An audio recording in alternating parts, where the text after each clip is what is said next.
stops, no one knows. We're going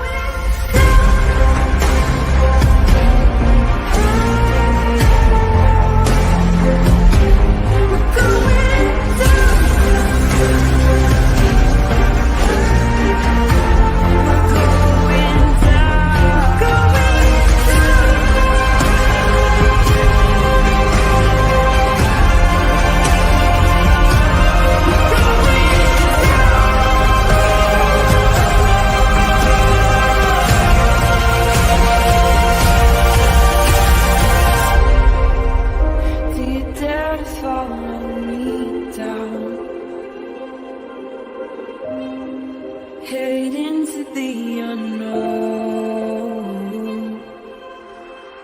Na, na, na, na, na, na, na.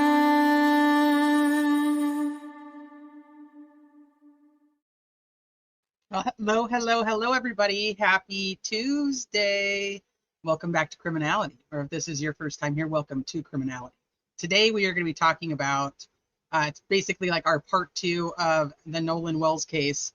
If you guys are unfamiliar with the case, I highly suggest you watch part 1. We covered, Shaboogies and I covered a ton of information. It's very long, but you can always 2 times speed it. But thank you guys for being here. I have been digging the interwebs, all of the socials, to try to find as much information, factual information, as I possibly can in order to create a timeline of events, some maps, you know, all the things that we like to do around these parts. So let me say hi to you guys real quick in chat, and then we're going to get started. So I know Shaboogies is here. Shaboogies, you're welcome to come up anytime you want to. So just let me know and I'll drop you a link. Hi, Mar. What's up, Brian? I'm malicious at 44 months. Holy shiznit, dude. We've been friends forever. You can't get rid of me now. Ha, ha, ha. Hi, Bean. What's up? What's up, Judge Jessica? I hope you don't mind I threw you a wrench. I see Michael Osbrook up here. He's like, hey, where's my wrench? He wants the wrenches on all the channels, like DB. Hi, Michael, by the way. Good to see you. Let me see who else is up here. Hi, Grilled Cheeses. What's up, Hoodis? Okay, so I pulled up that clip. I might play it. I don't know. I don't know how I feel about it. We'll see. I might play it just so people know that what it is that we're talking about. What's up, Candy? What's up, Mello? Hi, Travis. Okay, let's see. Well, thank you guys for being here. I know a lot of people. I got the wrench. A lot of people are. This case is kind of all over social media, in not in the best way, I would say. Not to say that any true crime case is ever like done in the best way, but this case is just being like annihilated by AI and audio and engineers. So there's so much like misinformation. It's like I find like posts and stuff on social media, and like I have to go back through and like try to find like where people are like finding this information, where it's coming from. It's like it's kind of crazy. How many people in chat followed the Kylie Rodney case? How many of you guys were around back during Kylie Rodney? Because it's very reminiscent of that, especially with like the age and the partying and things along those lines. It just kind of reminds me of that. And then just the crazy amount of online sleuthing that's happening in order to get like a narrative out there.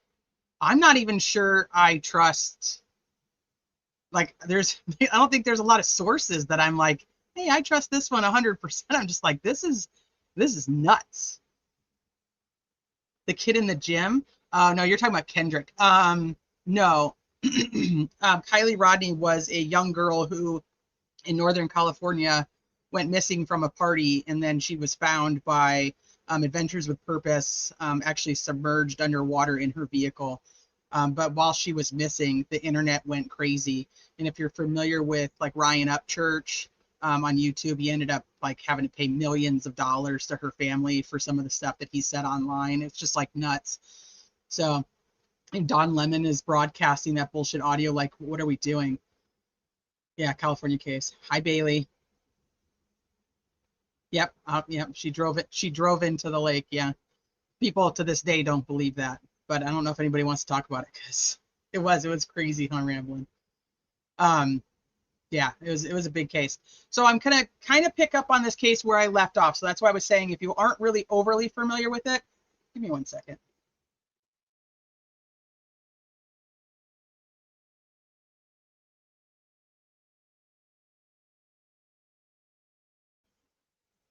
If you aren't overly familiar with it, we went through a lot of the just basic information regarding the case, like kind of more like the who's who, on which we did end up having a few things incorrect. So I'm going to spend the time tonight to make sure I correct those things. But it was, very early on. So it's like things are still coming out as we're going. Um, but essentially, Nolan Wells, 18-year-old Nolan Xavier Wells, went to a party on 4th of July with a group of his friends in a boat from basically Biloxi, Mississippi, out to Horn Island. Anybody who's on the East Coast is kind of familiar with that. There was hundreds of boats out there. Everybody was partying and just drinking and just having a good old time doing 4th of July stuff. His friend's boat that he had gone out there on started to have a problem with the bilge pump, so they wanted to return to the mainland. And in doing so, Nolan did not want to get back on the boat. He had met a girl and wanted to stay behind, according to the boys on the boat. Kind of according to the girl, we haven't really heard a public statement from her, but we do have a couple different statements from her sister who say, no, she didn't believe that he was actually staying. She thought he was going to go with his friends. And then it's just turned into a ton of race baiting when it comes to the fact that he was the only black kid that was on this island, which is absolutely untrue. There was mixed kids. I mean, there was black kids, there was white kids, there was Asian kids, there was all kinds of people out on this island, all ages, young, old. There's hundreds of people out there partying and celebrating the 4th of July. But it became a huge issue online because his family, obviously wanting more answers, does not trust the sheriff in the area. So they hired themselves a civil rights attorney named Ben Crump. And Ben Crump is known for I don't want to say exploiting, but I'm going to say exploiting cases in order to get. Now, this is a difference of opinion on what people think is right or wrong when it comes to this, is exploiting the case where it blows up so much that the sheriff department doesn't have a choice but to do a solid investigation in order to answer the public's questions. Now, the other side of that is it blows up so much that it becomes almost like a social media spectacle where people are literally just making things up as they go. And then we have like witnesses that are coming forward, not necessarily coming forward, but like coming online and making statements about like, hey, I saw him at this time, I saw him at that time. And people are like changing exactly what they said, even though the information is like right in front of them, like they just don't want to read it. And then they also had Al Sharpton, who has joined in to encourage the public that this is, more of a race issue than my personal opinion. I don't believe it is. So if you want my opinion, that's that. So that's kind of where we're at. And then there's celebrities that have donated tons of money to different things, as in an independent autopsy that was done on Nolan Wells' body after it was done with the Mississippi coroner. They sent his body to Washington, D.C. That was paid for by what's-his-fuck that sits down on football games, Kaepernick. Can't stand that guy. Sorry if you guys like him. Don't like that guy. I think he's absolutely disrespectful. And Tyler Perry donated all the funds for his funeral, and then also matched Al Sharpton on a $50,000, which ultimately became $125,000. Matched Al Sharpton with $50,000, so they each put up $50,000 for a reward leading to an arrest. So a reward for information that leads to an arrest, basically telling the public they are not going to accept. They are not going to accept the fact that this was an accident by any means whatsoever. And if it was an accident, here we looked really nice. We put out $100,000, and then I think TO ended up adding $25,000. I don't think I ever saw a report of that, but I remember somebody in chat telling me that last time. Yeah, Al Sharpton's been rolling for decades. What's up, Ray from Dallas? What's up, Grendel? Hey, Susie Q.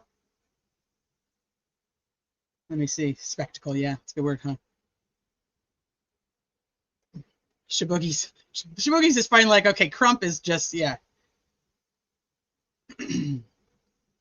Yeah, Nolan wasn't even the only black kid in their group. He just happened to be on this one photo, and I'm going to bring that up so you guys can see it.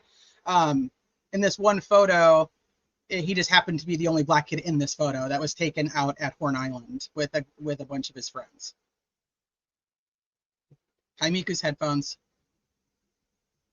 Yeah, I'm not even going to play that. I thought about playing it. I'm not going to. I'm just going to kind of tell you guys like the highlights in layman's terms of how I interpret it and what I think.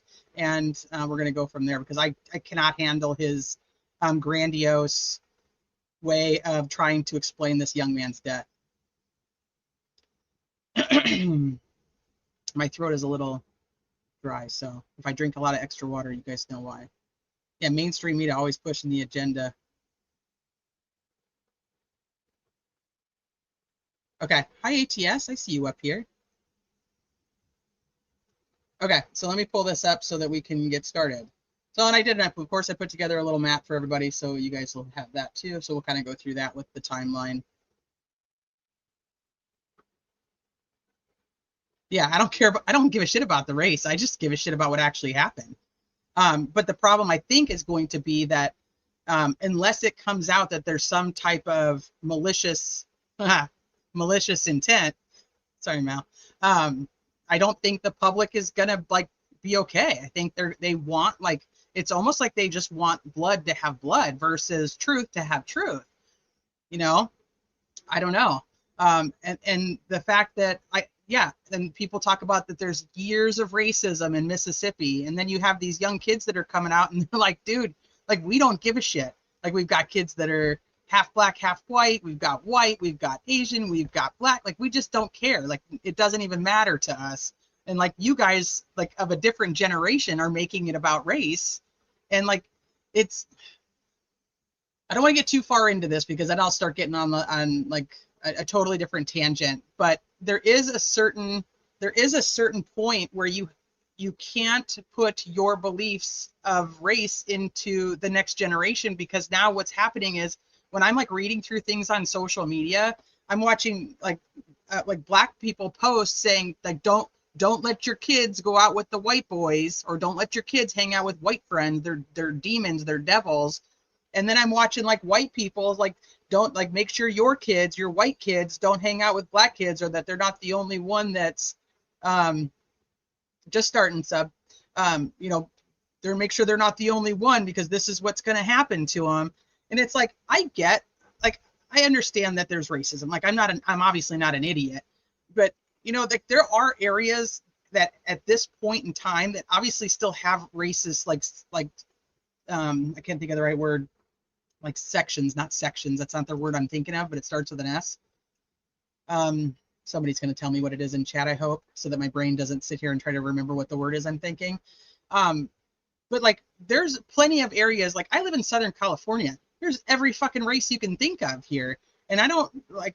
There's nobody that I know. I mean, I have black people in my family. I have mixed people. My brother adopted a Hispanic child. Like, there's a certain point where like in factions, I was thinking S, but you're right. Factions. It is an F. Kind of sounds the same. Like it's not as prevalent in certain factions as it is in others. And so obviously I say that because I'm not from Mississippi. Obviously, never been to the state. So if they have issues with trusting this sheriff's department to be able to tell them the truth, I mean, I get it. So you have trust issues. I do not quite understand the help that they got. I don't know why that's necessary to have somebody to push a narrative that has to do with. And plus, Nolan isn't even full black himself. He's mixed. So it's like it's kind of mind-boggling to me. But it's like, and then Tristan they say is white and he's half black. So it's like but they put him with the white kids, and then it's like, but Nolan's with the black kids, and it's like, is there a certain percentage? Do people really care about that? I just don't live in a world where I care about that. My kids don't care about that. And my grandpa was a racist, or great grandpa, I guess. No, my grandpa, he was kind of a racist too. But like, there comes a point where like, you've got to stop teaching people that. Like, you've got to stop teaching our children that if we want all of these, all this like racial underlying innuendos to like go away, like where do you think it starts? So like now we have people that are coming out and like pushing race as in we should hate each other because of the color of our skin. And it's like I just don't understand that. And I don't care. I'm not, obviously you guys see me, I'm not black, so maybe it's just like Teresa doesn't understand because she's just a white girl, maybe it's one of those things. But I would never tell my nephew who's half black, half white, or my Hispanic nephew, I would never be like, you need to, not hang out with white kids, or you need to not hang out with the other Hispanic boys or the other black boys because, like this is what's going to happen. And it really becomes like, this is a fucking 18-year-old kid. I don't give a shit what color he is. Why can't we just care about the fact that he's an 18-year-old kid? We have issues and trust issues with our sheriff, and we want them to tell the truth. So we're going to find people that are going to come and help us, hire somebody who's going to come and help us get answers, not turn it into something that it isn't. So like I said, you guys in chat can agree with me, you can disagree with me, you guys all know the rules. I don't care what your opinion is on things. You're welcome to any opinion. If you're an asshole, you get blocked. That's really kind of how I feel about it. I just don't think this is, I think that it's turned into something that I do not believe it is. And we're going to talk about Officer Tatum, who's been doing a lot of interviews with these, the boys, and some of the people in that area. And he's getting a lot of hate because he's a black man who's defending white boys. And so he's getting a lot of hate. And there's like fucking crazy people on the internet. But he's feeding into it by replaying them and getting them popular. So I don't know. I'm just like, that's where, there's some things, he has 3.8 million subscribers. Who the fuck am I to judge what he does, right? But I don't, like, there's not everything I agree with that he's saying. And there's things that I don't, that I agree with and things I don't agree with. And guess what? It has nothing to do with what color he is. So, all right, let's go through this. Okay, so I went through some of this with you guys last time, so I just wanted to kind of touch on this. So people are still kind of confused on who is who in this photo. And now I am actually kind of confused on who one of them is in this photo. And I'm going to tell you why and who. So these are the photos that were shown to his mother, Christine, saying, hey, like these were taken, they were sent to her, like, hey, these were taken when we were out at Horn Island, so you can, see what he was wearing and what, who he was with and whatever. So people, this is Jax. And you guys, if somebody disagrees with me, please tell me that who you really think that is, because this is 100% Jax to me when I compare him to all of his photos. I cannot see that is anybody else. But people think this is Wyatt. And so I don't know. This is obviously Eric, but now this kid on the end, I'm actually not sure who this kid is. So, but the reason I wanted to show this to you guys too is because one of the things that we didn't actually realize in this photo, or I didn't anyway, maybe you guys did, is that Warren is actually in the back of this photo. He's standing right here. So he will and we're gonna talk about the Officer Tatum interviews too, but in one of the Officer Tatum segments, because it was all split up into 100 different parts, he talks about that he grabs his phone from the Palm Beach before he gets on the other boat. And so I was like, what the hell is he doing on the Palm Beach, and why the hell is his phone there? Well, now it makes sense. Here he is, and that you can see down here on the bottom of the photo, that is the Palm Beach. We're going to go through all the boats too, so that, because that also seems to still be throwing people for crazy loops.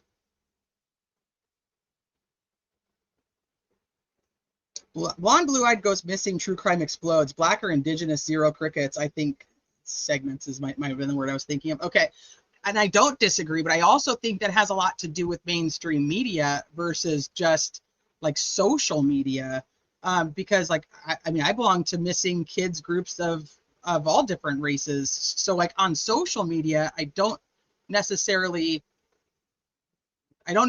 see that. Like but I do agree with you on mainstream media that is a huge thing, Travis. Blonde, blue-eyed blows up on blows up on mainstream media, and then in turn goes to social media because now that's what people are like, hey, I saw this case on TV or whatever. I would be curious to know And I wonder if this is like a statistic that I can find. Say like a Dateline episode or a 48 Hours episode or like even like the Wives That Kill or like the neighbor ones. You know what I mean? Like just like the little documentaries that are on like true crime channels, like on like streaming networks. I wonder if there's a way to get like statistics on, do more people watch cases? Because a lot of not all of them are all known, all well known, but I wonder if there's a way to like get like statistics on people who watch that. Do you know what I'm saying? Figure out Wyatt versus Warren. No, Jax's middle name I believe is actually Jax. His name is Eli Jax Vitalo. No, it's Eli Jax, and then there's Wyatt Pyron. I'd be curious to know that too. I don't know if that's something that I don't know if that's like if there's actually a way to figure that out. But I would be curious to know if that's true, because I could see more of a I don't see it an issue. I guess if it's like I watch true crime every week on Dateline, but I refuse to watch those black kids that are missing. You know what I'm saying? Like, so like I only watch these episodes. I don't know. I wonder. I have no idea. You see Bart?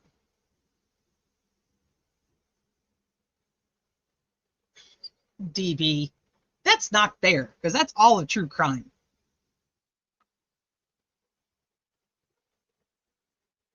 Anyone named Jax has parents that are 16 years older than them? That is so not true. So total side quest here. My youngest, I almost named him Jackson. That was like the name that we were going with for a very long time. I was going to name him Jackson Dean. And I obviously didn't. And I was quite old when I had him. He's only going to be 10 this year. So just saying. Just saying. Okay, so let's move. What do I got next? Oh, we're going to okay, I'll actually come back to that. So because we're talking about the boats, we'll just go into the boats. So we have the two boats that belong to the Pyrons, actually to Grandpa, to Jerry. So we have an 18-foot Palm Beach and we have a 22-foot Triton. Now, I do not know who actually rode out there on the Palm Beach, but from Warren's interview, he tells us that there was 4 people on the boat. So I have 4. I'm curious if Ike, which is, Wyatt's brother, if he maybe drove out the Palm Beach with a couple of his friends, but I do not actually know who was on this boat yet. So it's still a question mark. And I guess I can update this because we know it's now it's 2 females. We knew there was 1 female, but now we know it's 2. So on the 22-foot Triton, this is the boat that sinks. This is the main boat. This is the boat that everybody's talking about. It's the Triton. People are still calling it the Palm Beach. It's not. It's the 22-foot Triton. And this is the boat that Nolan, Wyatt, Morgan, and possibly Jax, I'm kind of going back and forth on whether Jax was actually on this boat or not, and 2 females. I only have 1, but we know it's 2. Actually rode out on. And then you have the tide line. So this boat actually has a black bottom to it. But this obviously this is not the boats. This is just a graphic, you guys, okay? So Bart's is a 24-foot tide line. This boat has 10 to 15 people that go out on it, according to Warren, and the Triton has 8 or 9 people, according to Warren. Yes, actually, Blind Hog, it did. Not here though, but to me in my private messenger, absolutely. And I should have maybe titled it that because I'm gonna kind of talk some shit. But you guys are gonna be okay with that because you love me anyway. So these are the 3 boats that we know this group of boys basically go out on. And from one of the photos, we can tell, like I just showed you guys, we'll go back to, we can tell that the Palm Beach is right next to the Triton. This blue canopy right here under where the boys are under, that is the Triton's canopy. So, and I'll show you guys that. So then we have the boat that Katie was on. from everything I am seeing since my last live, I had her dad on that boat. Everything I am seeing is that there were no adults on her boat, that she went out with a completely different group of friends. And I have no idea who those people are. So as of right now, Katie is on a boat with her friends. It's a completely different boat. Once again, more information comes out, I'll continue to update it. This is obviously very different than the last live that we did, where it was not the same. Now we have Tristan, who is the friend who gets in the argument with the white kid. We have Tristan. We have Tristan's uncle. We have Ivy. Now here's the thing that I do not know, so I put both. Ivy very well could be Tristan's uncle's wife, like his aunt, or they're friends. I have not found proof either way, so I put, because Ivy mentions that she's on this boat with Tristan and her husband. So it's either Tristan's uncle is her husband and she's his aunt, or her husband is also with her. So I don't know that yet. So I'm kind of got it just kind of how it is. Now, the next boat is where Javon is, which we were kind of confused about before, but I did find out that Javon is actually on Lucas's boat. And you guys remember Lucas is the one who did the little mini interview that I played on Inside Edition. If you guys don't remember, I can always play it again. And so Javon is actually on Lucas's boat with Lucas's mom. And Lucas's mom has been vocal on social media, and we're going to get to her statements too, because it's also kind of interesting. I'm struggling to stay connected and interested. What do you feel went wrong? So this is a great question. It's a great question, and I think that I'll probably address it more when we go back to the independent autopsy on what keeps my interest in the case, because it's not the same for everybody, and that's okay. And you don't have to be. I mean, just because I am doesn't mean somebody else has to be. But I'll address that more when we go back to the independent autopsy, because I'll tell you guys why my thoughts and what I'm thinking. So this is the 22-foot Triton. This is the boat that belongs to Wyatt's family, I should say. This is the boat that takes on water. This is the Triton. So you can see that it has the blue canopy on the top. You'll see it has the stripes. It has the registration number. So it's going to, the reason I'm showing you this is because you're going to see this boat come up in other photos on how I tried to verify things. I have Wyatt on the Palm Beach with Javon.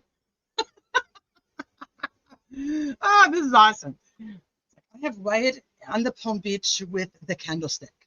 I've been updating and revising as I make my way through proofing interview transcripts. Perfect. Okay, so when you'll see as I go through like some of these eyewitnesses, I guess you will, that were there that day that I posted on social media. If you come up with something different after, or you have other information that I don't have, I told you guys at the beginning of this, like I've been scouring the social medias, the YouTubes, the Snapchats, the TikToks, all the things those young kids today like to use. I've been doing what I can to try to find the original messages from these people, so I know that they're not being changed. But that does not mean that I have them all. Obviously, I'm just a girl. So anyway, so this boat obviously is the big to do. So you'll want to know what it looks like. Okay, so oh shit. Let me try to. Can I not pause on here? Apparently, I can't pause. So in part 2 of Officer Tatum's interview with Warren, he talks about that he is at the location where the boats actually departed from that morning. Now here, and I say like I like the guy and I don't like the guy. These are the kind of things I don't like about the guy, because there's so much information that could be garnered from this that I don't really understand why we're not asking those like certain questions. Like maybe he's just not thinking of them, or maybe he did ask them and it got cut out, because he does admit, which I did bet on during my last live, he does admit that the families have been able to. It's not pausing though. It's like making me. Look at you.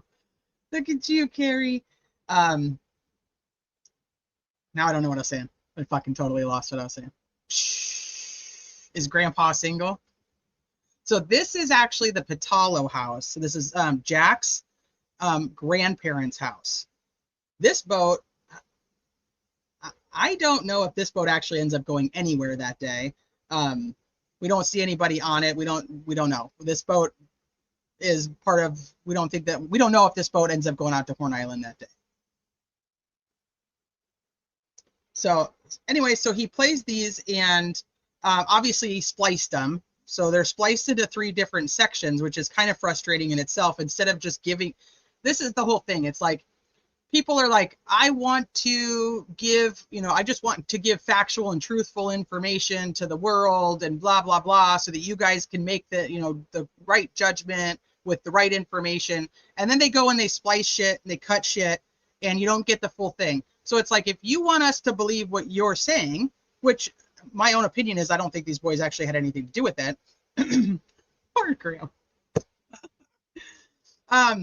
Then give us the whole fucking thing that you have. Like, you have 2 camera angles here. Show us the different camera angles. Don't splice it. It's spliced because of the timestamps. I struggle with that. And then there's a screenshot that's put out of another video, and it's like, why don't you just put out, if you have the fucking video, put out the video. Like, this is the same issues I run into in probably every case. It's like, I want all the information for myself, but I'm only going to give you little bits and pieces of it.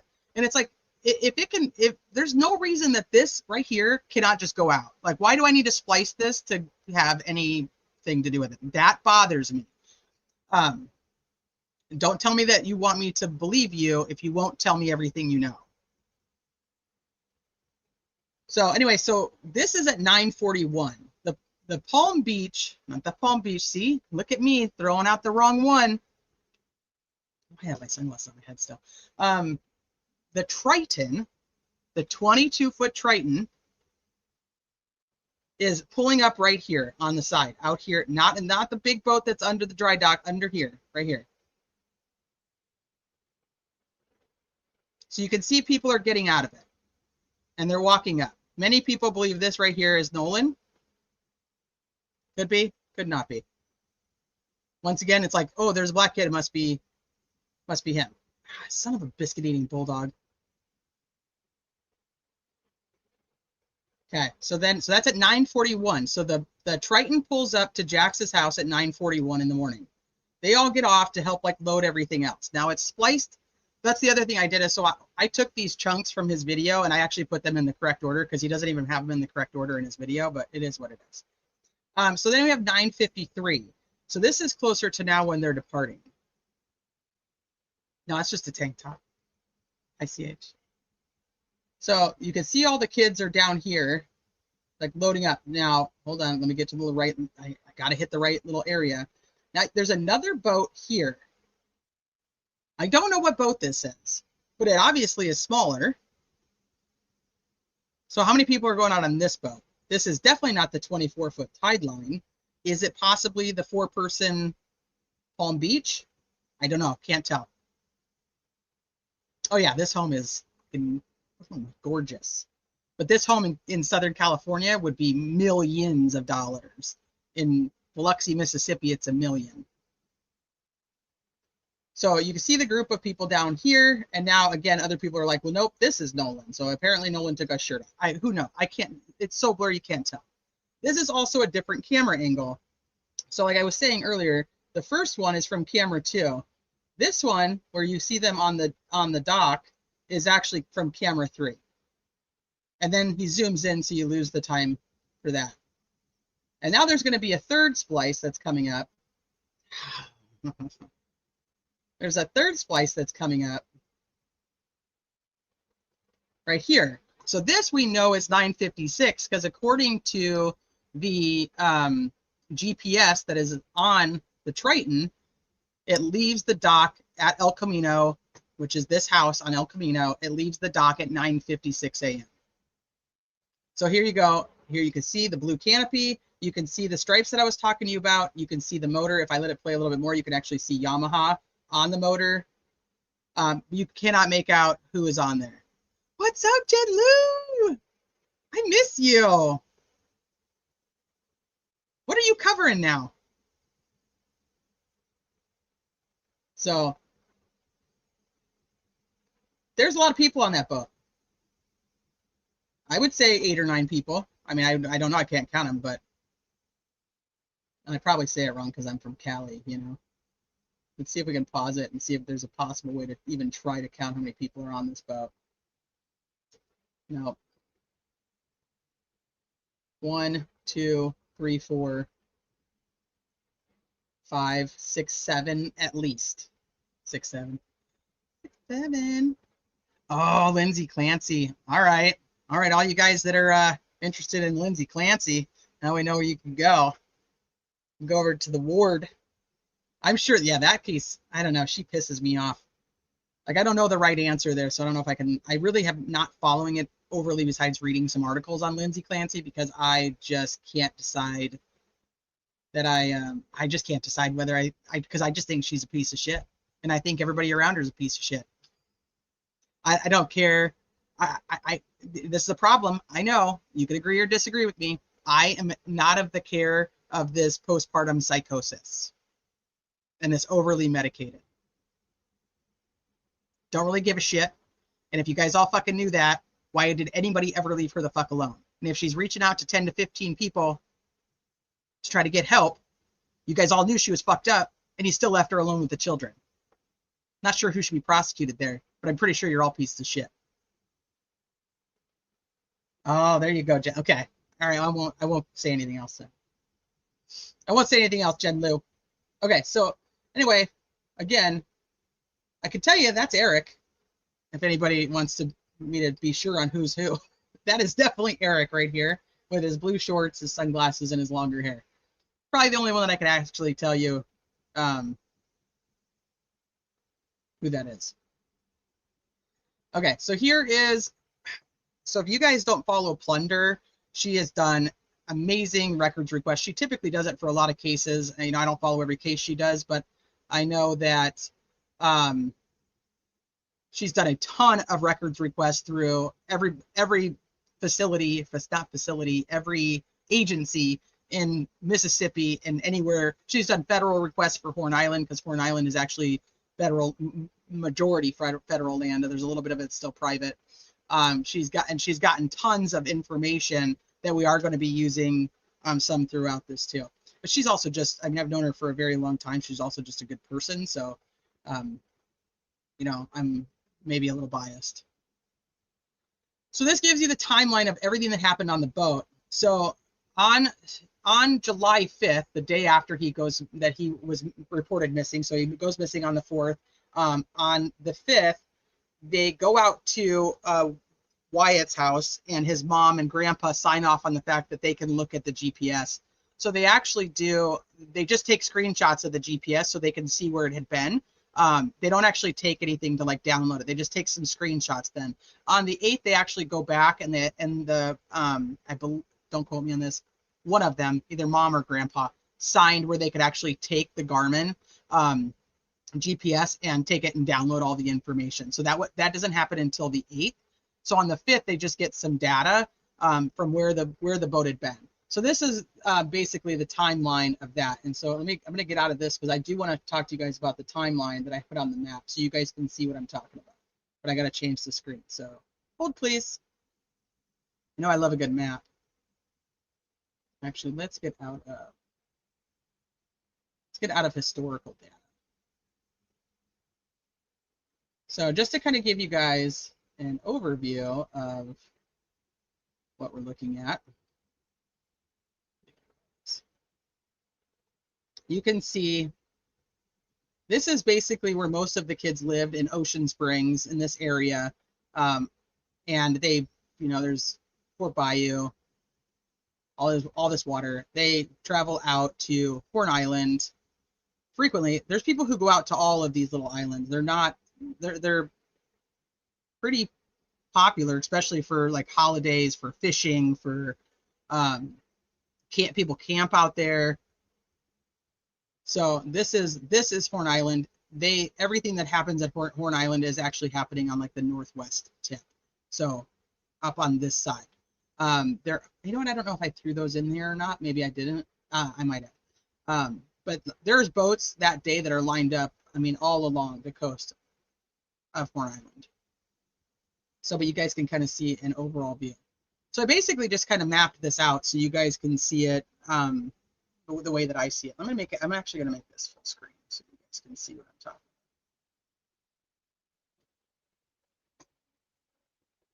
So we just watched the video. We just watched the video where they're leaving from Jax's grandparents' house. So we're going to kind of zoom into that, and then I'll kind of go through that timeline because they actually go back to Jax's grandparents' house quite a few times. So we know that they leave Jax's grandparents at 9:56. The next thing that shows up on the timeline for their GPS is that they actually just go straight out to Horn Island. We hear in Trayston's interview that around 11 o'clock, they're calling him where he's able to actually, I don't think he ends up not answering, but he's able to actually, like, he sees them coming and he's like, hey, like, come park over here by us, which will end up making sense based on other people's statements. So it's kind of just, to me, it's more verified. So based on the coordinates that were found on the GPS, we know that the Triton is parked right about here out from land. Now, this is a Google map. Tide is going to be changing based upon different times of the year, based on, different times of the day. This is Google Maps, so don't go, oh my gosh, this is exactly, so many feet from the shore. We don't know because this is not from July 4th. Just want to make that very clear because people are going to be like, see, his body was in the water. And it's like, not necessarily. This is just a Google map, and you guys know how the satellites work. So anyway, so we know that his boat is here. We know the Palm Beach from the photos is right next to it. And then Trayston is going to be very close to it as well. Trayston's boat with his uncle and possible aunt or dad or uncle's friends.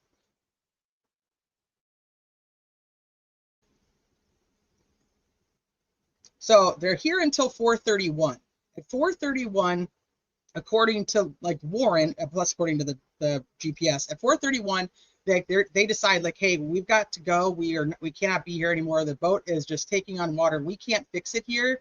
We actually we need to just get it back to shore so we can actually figure out what's going on with it. So they actually take off like they could still drive it normal, and like nobody's towing them quite yet. And then they get to about here. So you can see how far they make it from here to here. And this is according to the CTOW GPS. So they get to here and they make the call to CTOW, which we're going to listen to. And not the enhanced versions, just the regular old version. How many are on the Triton? According to Wyatt on the phone call, there are now he says about 7 people. He's not 100%. When we listen to the call, you'll understand like he's intoxicated. And it does seem from looking at these photos that I'm going to show you guys that as they're tying up the boat, because they're going to tow it, as they're tying up the boat, you can see they're very close. Like one could just go to the next boat. Like you could go back and forth. Like that's how close they are. Like you don't have to get in the water to go back.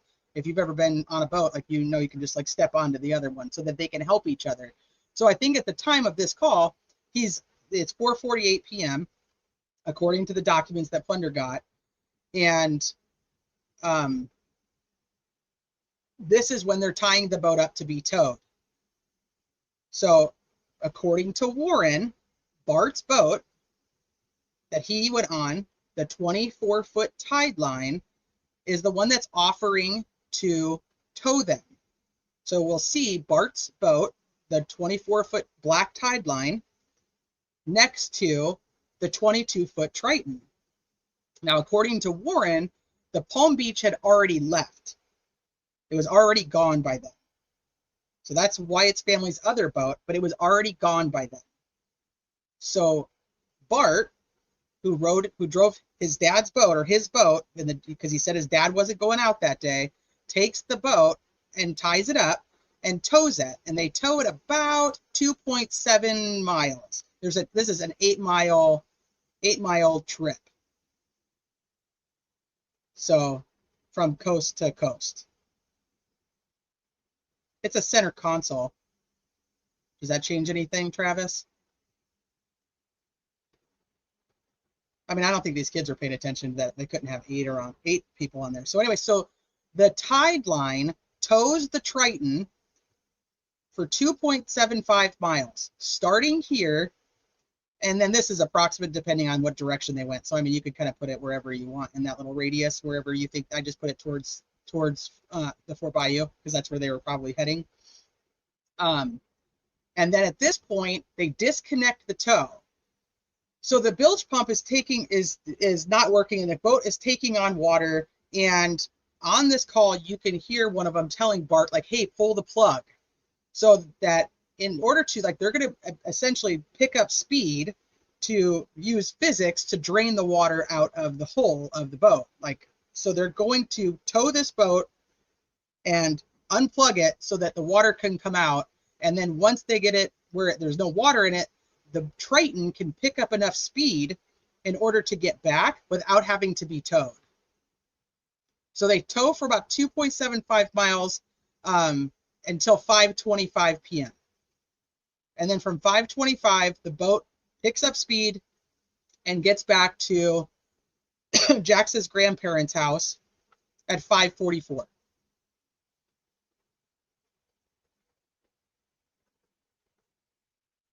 So 5:44 stays there till 5:52. So it's only there, probably just dropping off some people who need to go. Who need to, like, go back home, or they're going to go do something else for the night. So it drops off some of the people. So now this is the other question: is the boat is still going? It's still going to continue to move around throughout this early evening. We don't know who's left on the boat. We have no idea who got dropped off at Jax's house.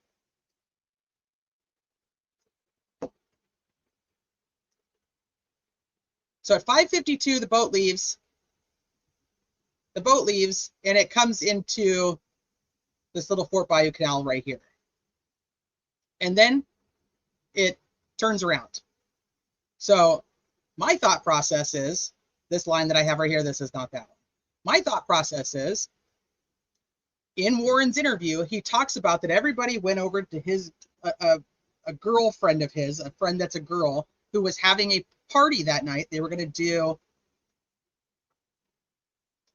fireworks there, and they were going to swim. He ends up not swimming. He ends up staying upstairs and talking to her dad the whole time.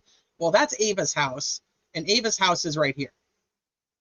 So is it possible he just turns in here and drops off some more people, and then he goes back? Because he's like, all right, I'm going to drop off you guys, and all you guys want to go over there, I'll just drop you off real quick. So he drops off people here. So then he turns back around at that time and goes back to Jax's grandparents' house, where he stays for a half hour, 6:06 to 6:36.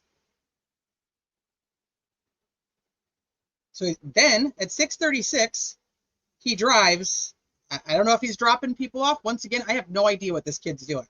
He drives from here over to towards St. Martin. Then he changes course and he drives towards the Biloxi Bay Bridge. And then he turns around again and he heads back up into Fort Bayou so he can go to the boat ramp and put his boat back on the trailer. So is he dropping people off? I have no idea. Very possible. We have not heard any of that. We don't know. But he's still out driving around.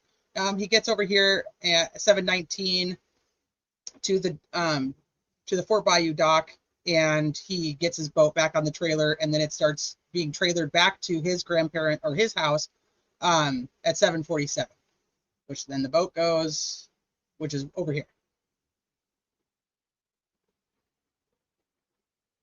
Yeah, why? What the hell? What's he doing all over the place? I don't know. He's going on a beer run. I have no fucking idea what this kid's doing. I have no idea, but he's all over the place. We do know that Warren says they went to Fort Bayou and they stopped there so that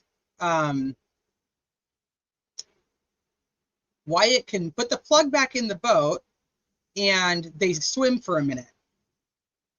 So I don't know if they're just hot and they just jump in the water. I don't know. I don't know what that means. I don't know which trip it was because they're over here twice. I don't know if Warren's still with him at this point. We don't know that. Definitely a beer run. It makes sense. So that's what happens with the boat that night. So, and just for anybody who wanted to know, because people were like, well, Bart lives right here. Well, Bart actually lives over here. And the boat never goes to Bart's house. So just a heads up, the boat doesn't go to Bart's house.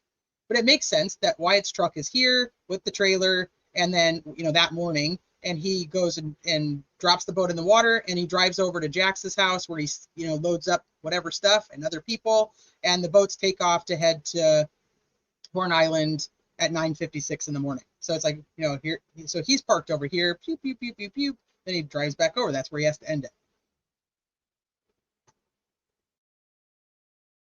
Okay, anything? Hey, skin robe. Let me see.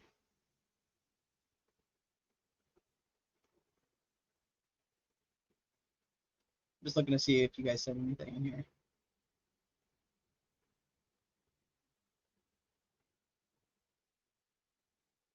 The boat's capacity is by weight, mainly including any gear, but you have to have life jackets or flotation devices for every person on board. Yeah,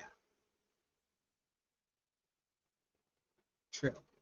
So many people forgot to put the drain plugs back in the boat before going, and not to say that it's what happened here, but it happens a lot.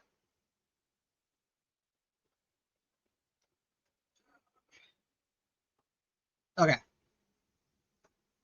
Anything anything that you guys can think of that needs to be added to the map? Because there's just the last coordinates that we have been told are where they find Nolan on, it's a city. What's a Biloxi? It's a city. It's a chicken.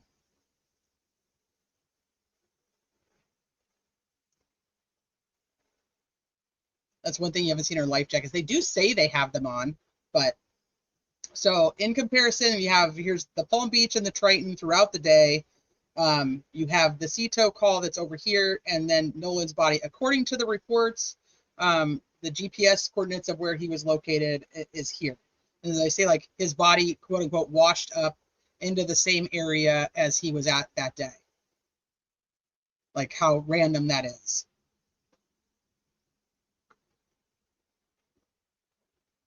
So he was found on the morning of July 6th by a park ranger who was doing his normal tour of duty, if you will. So I think that covers all the GPS data points I have. So if you guys have something else that you know and you need me to add it to it, let me know. He knew how to swim, according to his family. Okay, let me go back to the other one.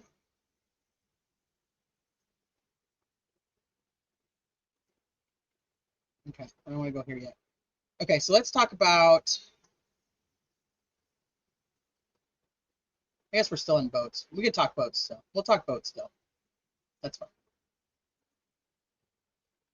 Okay, so this is a video that was put out on social media. And then Officer Tatum actually played it on his live today. So people are reporting that right here, right next to my arrow, that you can see Nolan's head. Right there. I'm like pointing at it. So this boat, blue canopy, the same stripes. So this is the Triton. And if this is the Triton, there's a good chance that this boat right here is the Palm Beach.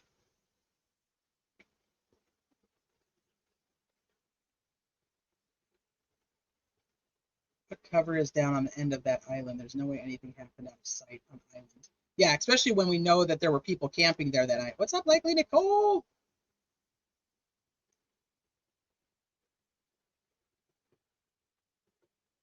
Can't wait for It's a Chicken to make its full comeback. Okay, so I'll play this. You guys see, like, this is Nolan, according to reports.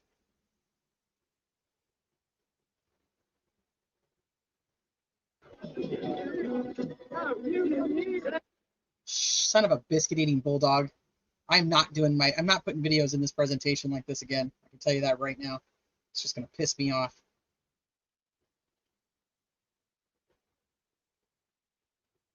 It's gonna play twice.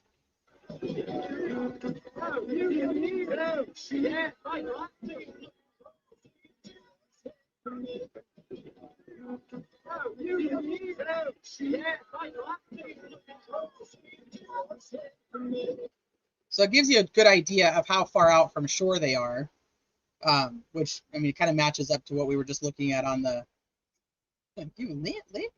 what we were just looking at on the map. Okay. So here are some still photos from another video. So there's a group of 3 women who are on boats essentially next to each other or with each other. And they all came out on social media. The very first big video that you guys saw, I think everybody saw when it came to this case, the first, oh shit. What the hell? Hold, please. What the hell is it doing? Be stupid. Yeah, there we go. Where you can hear, and I put it up on the channel that, like, you know, like what I think I hear. But you hear somebody, you know, they've said yelling for a phone. I don't think anybody yelled for a phone in that video. I don't hear phone at all. I hear boat, but you know, it is what it is. So that these 3 women are all friends, and they're all, you know, trying to put out information in hopes of helping the case. These 3 women get demolished online. I mean, they just, it's actually just really sad the amount of attacks that these 3 women get because they put information out that everybody wanted to see anyway. But this is one of them. And so obviously this is a video, but she posted a still shot from the video to show how close her boat was to Nolan's boat that he had come out on. And in doing so, she also states that they left at 7:30, and when she left at 7:30, she had not seen Nolan at that time. So it said we were parked right next to them, and he was nowhere in sight when we left at 7:30, and she posted this photo of a still. I blew it up, so it's really blurry. I could not find, I think she's deleted a lot of her shit that she posted. If somebody has the original that she posted, it would be obviously much clearer and much better to look at. I could not find her. This is the cleanest version I found. And so here you can see, again, here is the Triton. So look how many people are stacked on this Triton right now. This right here is the Triton.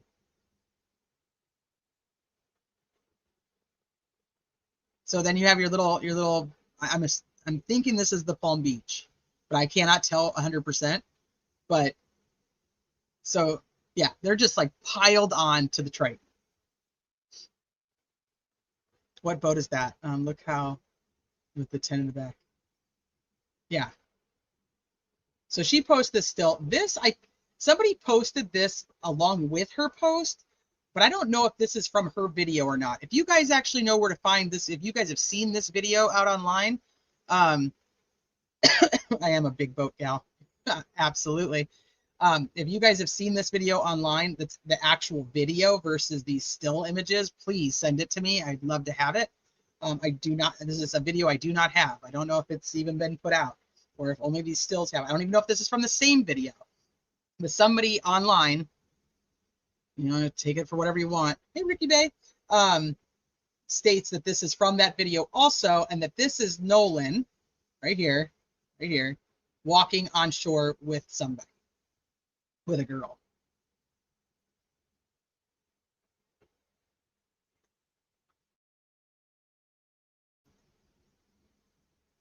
Okay, so and maybe I should have added her stuff to this too. You guys remember, so Warren, who just did the interview with Officer Tatum, and we watched part 1, and I don't know if we're going to get to all the other parts tonight. I may do a different one just depending on how much time we have. But because I want to show you some of the things that I found in both of the interviews that he did, not both Warren's, but with Trayston's too. Let me see. So I can, if anybody who wasn't here, I want to refresh you guys on what this is even about. So it was part of what I had shown on the first live on part 1. Here it is. Of Warren's mom, who had wrote to Mr. Lowdown, is what she refers to him as.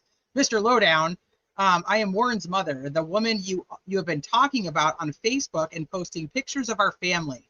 I'm here to tell you that we all know Nolan and are all deeply distraught. Your information is not correct, and I ask you to please stop posting about Warren and our family. My son did not ride out with him, nor did he come back with him. The boat that Nolan was supposed to get on was Wyatt's boat. He repeatedly asked Nolan to get on the boat at 5, which is a little bit after, at 5 when it was time to leave, but Nolan wanted to stay with a girl and their boat was parked next to his. He was insistent about staying with this girl. Wyatt asked him several times to please get on the boat and people heard him. My son loves him and would never in 1,000,000 years leave him. Warren does not even have a boat. Nolan has been at our house several times and he is the sweetest friend. We all adore him. Again, when Wyatt asked for him to get on, he said he wanted to stay, and Wyatt's boat started to fill with water. His boat ended up breaking down and was towed in. I don't know this girl that he wanted to stay with. I can just tell you, though, my son had nothing to do with it in any way, shape, or form. Matter of fact, he was the first person that noticed that he was missing when they got back to their friend's house and called his mother, the Coast Guard, and the sheriff's office. Warren is very responsible and always is keeping up with everyone else. He was not on the boat again. Please stop hurting us. My son is beside himself. I've never seen him like this before, and I ask you to please stop the blame. This is not the boy's fault. Nolan wanted to stay with this girl and was insistent. I asked you to take my picture down off of your wall and my son. I brought my other son, which is Carter, which we hear Warren say Carter got in a fight. That's going to be that's part of a separate conversation. I brought my other son out there and I saw my son Warren briefly and took a picture that we were not out there with them longer than like 10 minutes. I don't know how you're trying to link it all together, but I am just Warren's mom and I love Nolan very much. He comes to my house several times and I'm so sad. Please keep this down and look for this on prayers finding him.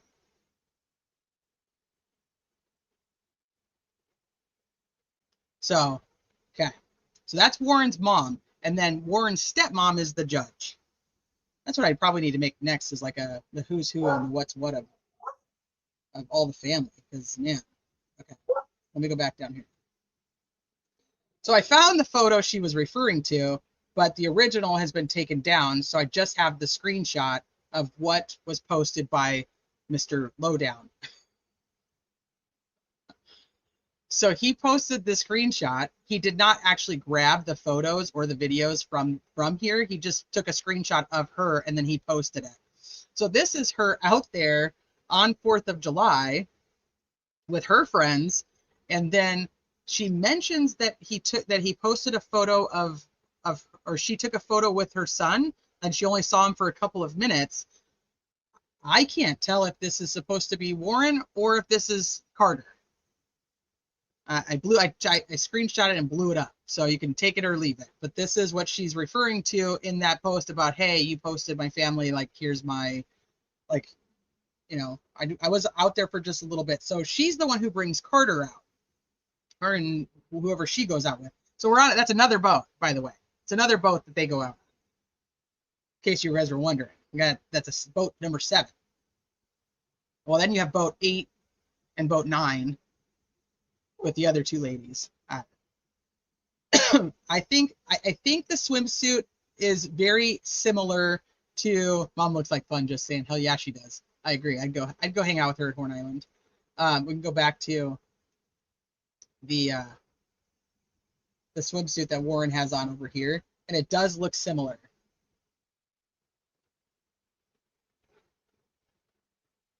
Yeah, which I mean you can't do once you post it on. You guys all know once you post a picture publicly on the internet, there ain't no going back. So it does look similar. I just don't know. I mean, that one just looks so skinny. But maybe can't tell you because I don't have the original. So once again, if somebody else does, by all means, feel free to send it to me. Okay. So this one, we touched on a lot of this information. Wait, I think I see a clue. Mav, are you making fun of me? Don't make fun of me, Mav. It's a 22-foot 2022 Triton. Yeah, he looks scrawnier to me too. So maybe it's Carter. I don't know. So we touched on a lot of these screenshots in the first live too. So this is Ivy Elizabeth. And I don't know if Ivy is So Ivy is the one that I do not know for sure whether she is actually Trayson's aunt or not. We just know she's on the same boat based on her information that she puts out. 1 second.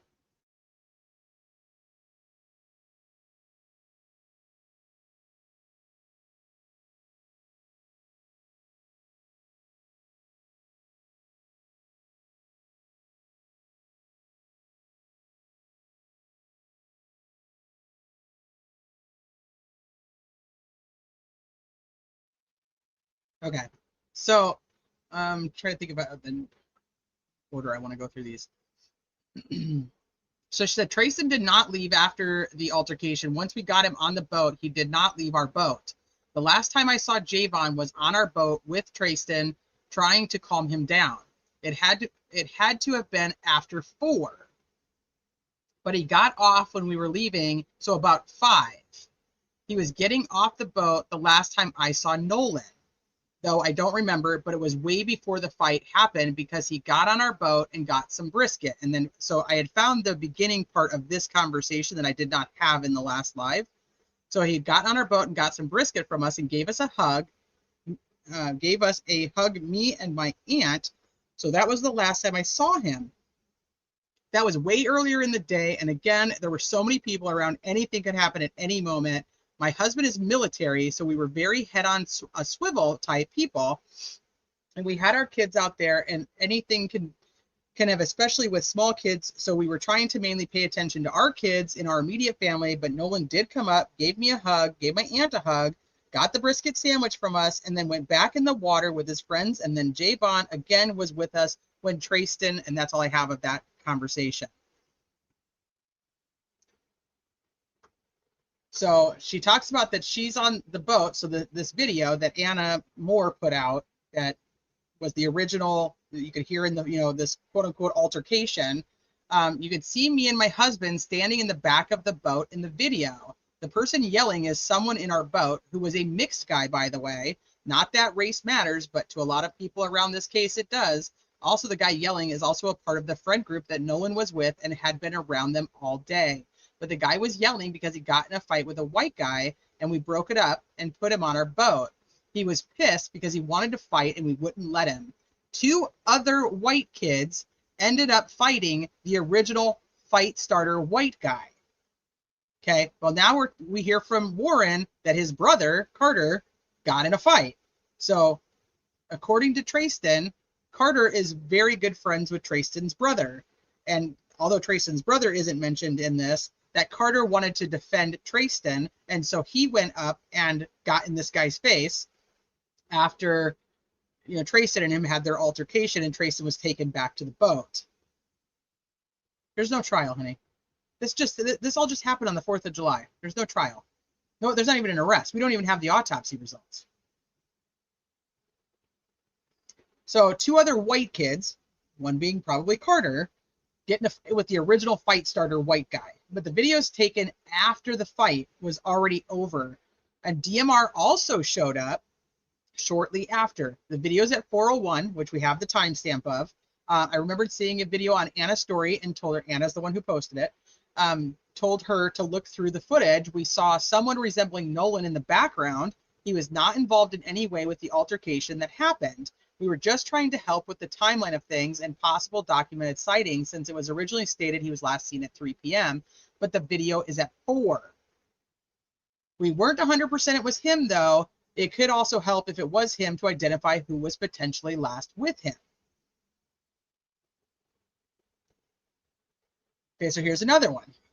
So this is one of her first ones. So we had one boat in between us. What happened is, remember, so there's one boat in between them, and we know that Caitlin is the boat that's between the 2 boats. So you have Caitlin's boat, and then behind them is, or kind of behind them, off to the side is the Triton. So we had one boat in between us. What happened is there's a young man, we'll call him T, and a young white man, we'll call him JD, John Doe, because I don't know his name. So JD approached T talking shit about T's girl. JD punched T in the eyebrow and got him in the water. And once T was in the water, JD held him under and people broke it up. T came on our boat, not willingly, and JD went up to The island. Once on the island, a bunch of people followed to get JD to walk away, and JD wanted to keep talking shit, so two white friends of T started fighting JD. We got that separated, and JD was slowly walking away and still talking shit when the video was being recorded.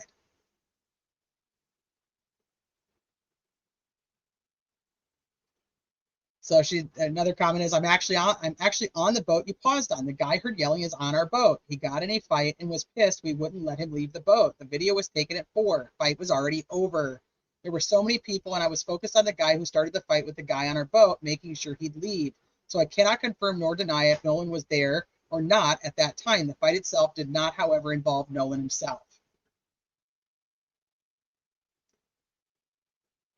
So she says, what's crazy is the guy actually yelling is a mixed guy yelling at a white guy, and we have 2 other black young men just on our boat, but everyone is saying he was the only black person among all the white people.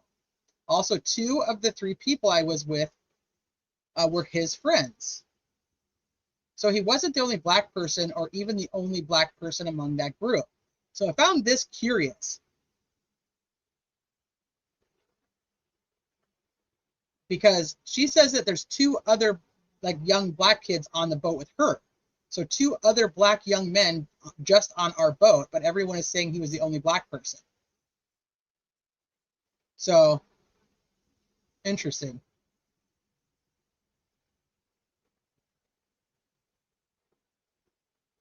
So I guess we got to add 2 other black young men, according to her. So that's why I said we know that Tristan is on her boat. Okay, so now this is the next one. This one I thought was quite interesting. So this is, oh, you guys don't remember who Lucas is. Okay, let me go back and find Lucas' interview, because I did not add it to this part. But it's still on here. And I will show you guys who Lucas is.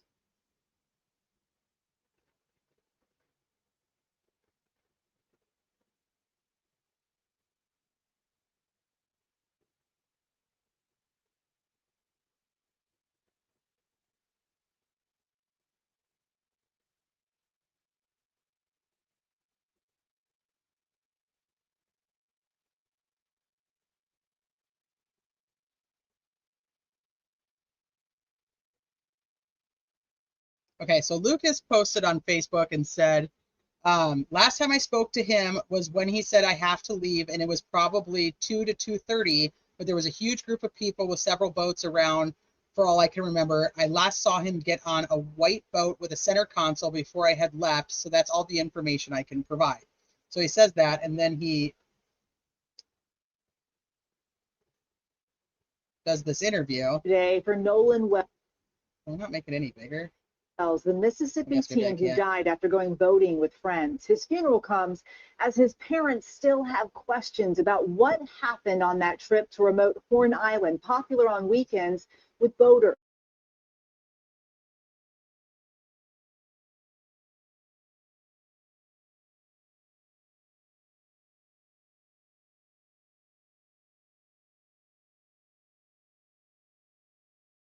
Today. It'll start in just a second. It's not very long. Nolan's life matters. Yes, His Ben death Crump. is being treated by cops as an accidental drowning, but his family has hired civil rights attorney Ben Crump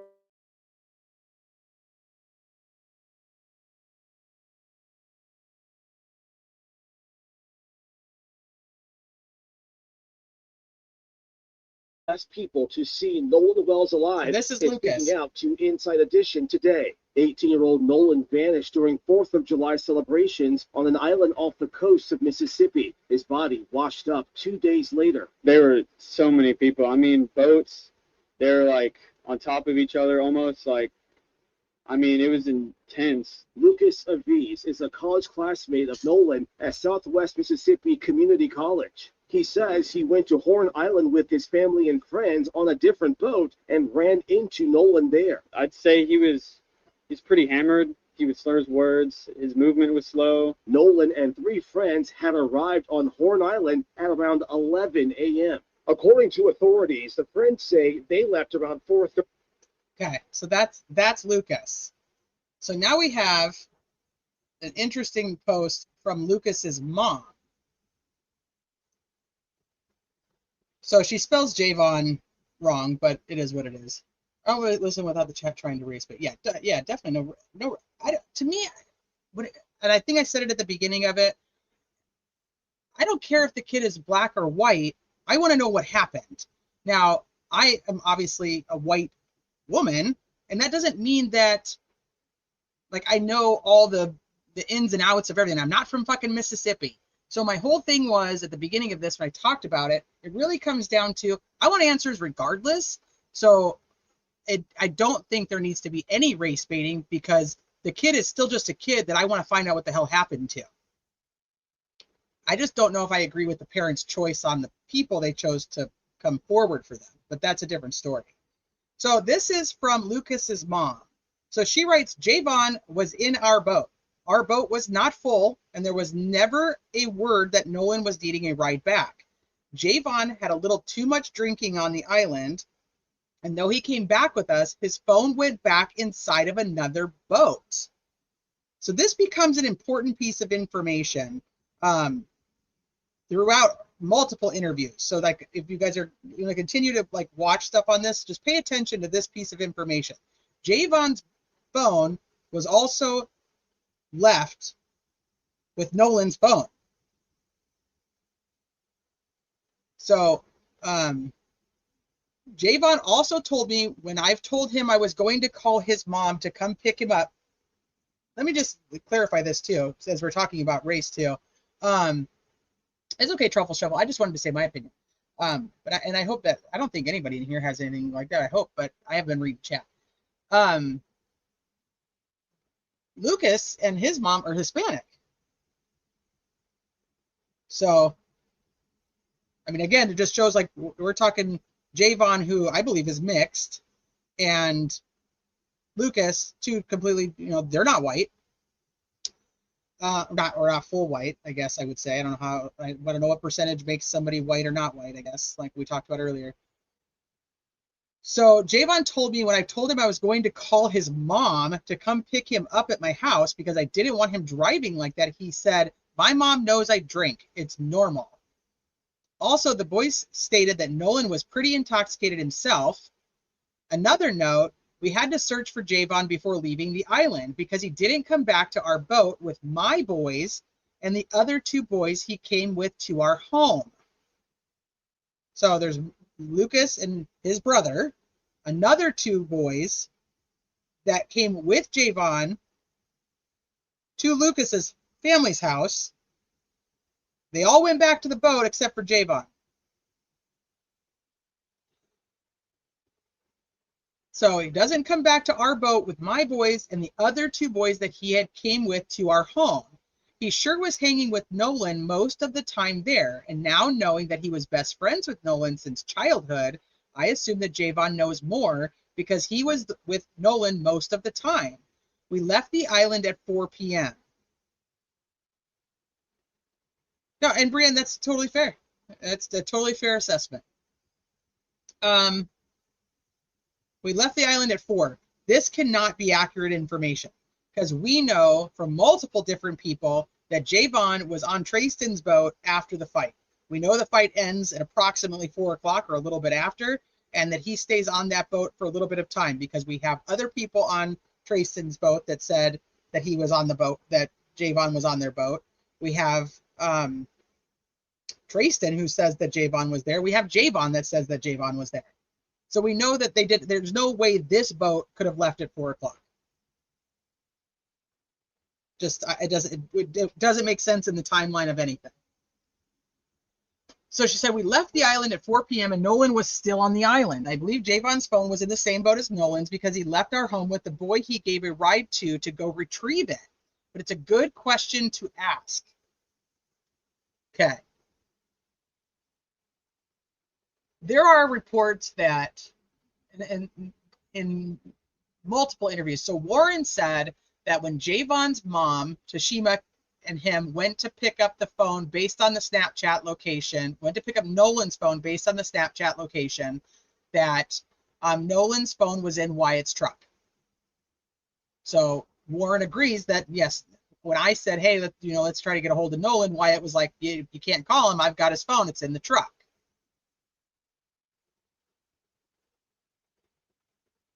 Officer Tatum does an interview with, oh my gosh, what is that guy's name? I can't remember his name, where he was like doing a debate with a prosecutor. Oh my gosh, what is his name? Stephen Smith? Somebody will tell me his name if you guys know it. Where he said that Tashima actually picked up Javon's phone and Nolan's phone. Well, that doesn't make sense because Warren said, I called Javon when I realized that Nolan was missing. I called Javon and said, hey, give me Christine's number because we can't find Nolan.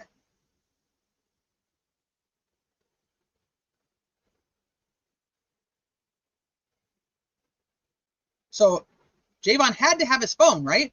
Because how does Warren call him? He can't be picking it up after when they go to pick it up at like midnight.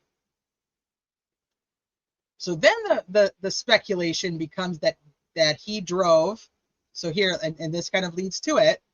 So she said that one of the other boys that he had driven to her house with, they leave to go pick up his phone. So wherever he has to go to pick up the phone is by Wyatt, and it will not be seeing Nolan when he goes to pick up his phone. Does this make sense? Like, if he goes to pick up his phone sometime before 11 o'clock, when Warren calls him, anytime between the time that he leaves Horn Island and 11 p.m., he picks up his phone. He has to pick it up from Wyatt somewhere, whether it's at Jax's house, whether it's at Fort Bayou Boat Ramp, no matter where it is, Nolan isn't going to be there.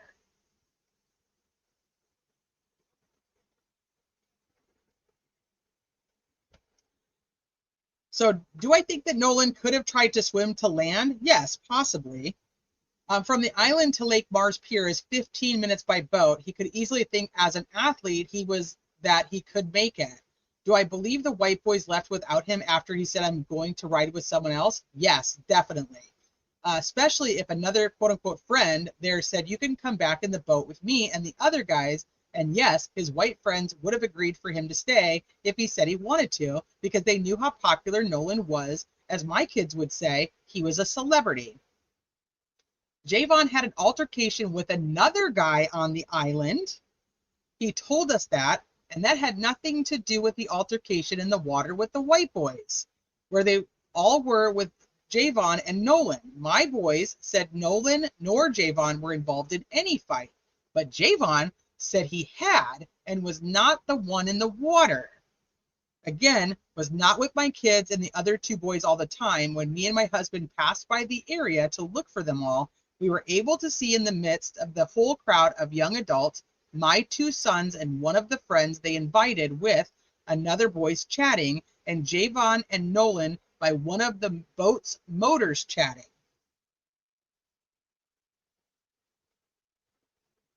This means to me that Javon and Nolan are seen together after Trayston's fight.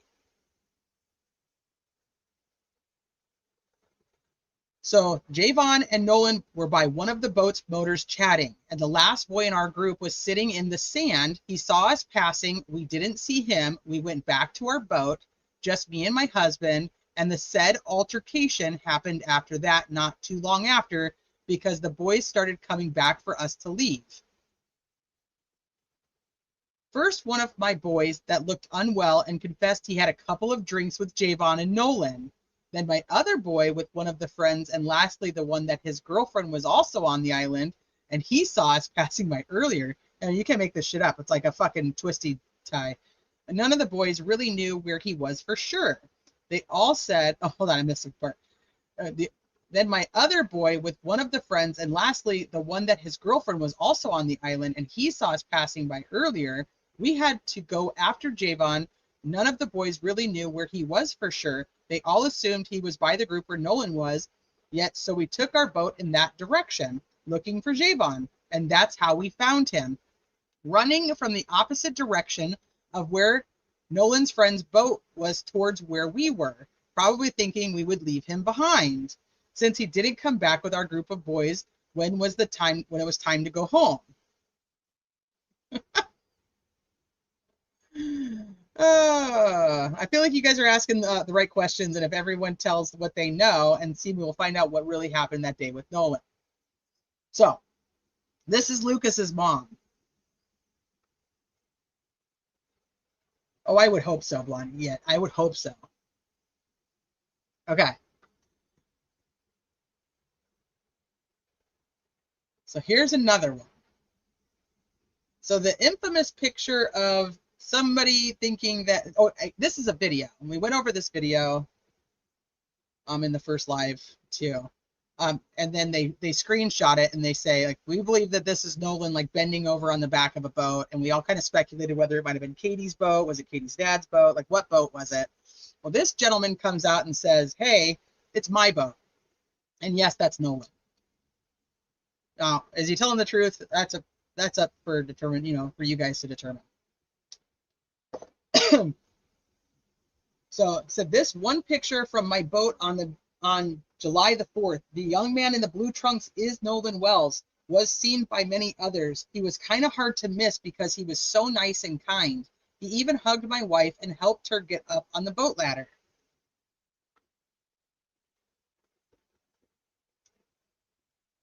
So in this post, he says, I personally think you guys are very close. I had 2 boats on Horn Island on the 4th. You got another 2 boats. What's up, excited Autoreds? I personally think you guys are very close. I had 2 boats on Horn Island on the 4th with teenagers on both. One boat with 18-plus-year-olds and another with 3 adults and younger teens. Both boats anchored in the same area. There was a lot of drinking going on. High tide was at noon. The water flowing out of the pass between Horn and Ship Islands can be very strong. If there is anyone who does know anything that happened to Nolan, it is a young lady that he was spotted walking around with until after 6 p.m. She may have panicked and rushed back to the boat she was going back in on. They were all inebriated and didn't want to get involved. Had a lot of young people on that boat also. One of my boats was tied up very near to that boat, but left at 3:30. More than half of those who came out on my boat stayed and went back with others. I also know all of the falsely accused, so take it again for however you want. All nice and polite young men from good families. Never would any of them involve themselves in any of the murder plot lies these no good, rotten digital content creators have posted. I live in Fort Bayou and know the waters here. There's nothing suspicious about the GPS readings taken from the electronics on any of those boats. I hope all who created these slanderous lies and damaged these good people will be dragged into a courtroom and made to pay. So dramatic. No amount of money can repair the damages done to these young men. I think the GoFundMe account set up should go to start the process of supporting litigation against the people and entities that did the unrepairable harm caused. I partly blame the parents of Nolan for causing this racial circus type atmosphere that included acts like the racist Black Hebrews Israelites marching through our town with intimidation written all over them. Crump and Sharpton don't really care about finding out what caused Nolan's death, in my honest opinion. For them, it is all about the sound bites and the money. He was a polite young man who didn't deserve to be used as someone's clickbait.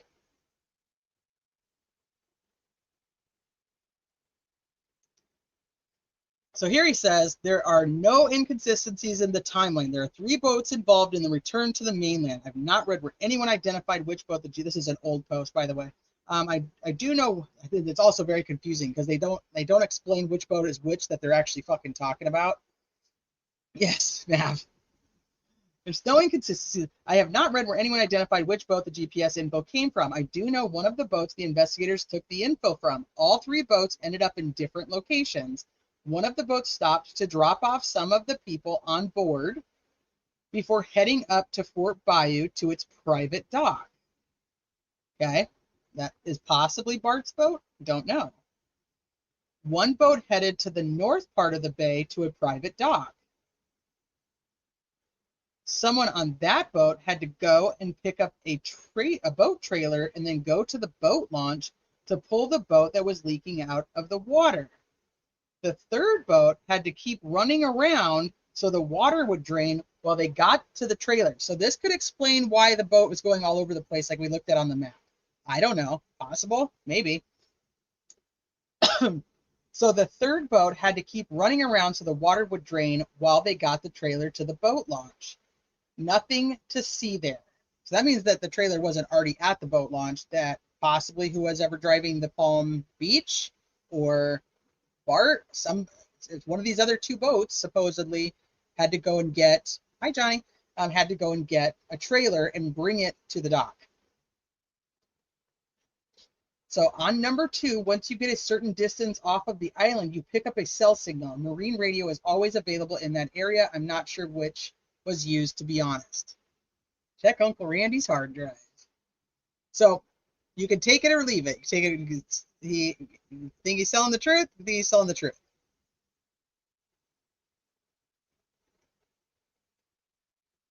Girly Pop-Tart. I think it's possible, but I also am very confused on these witnesses saying that he was seen after 6. If he's seen after 6 and before 7:30, because what's her name says he was not there at 7:30. Caitlin says, nope, did not see Nolan. So that means like between 6 and 7:30, if these accounts of seeing him walking on the shore at 6 are accurate.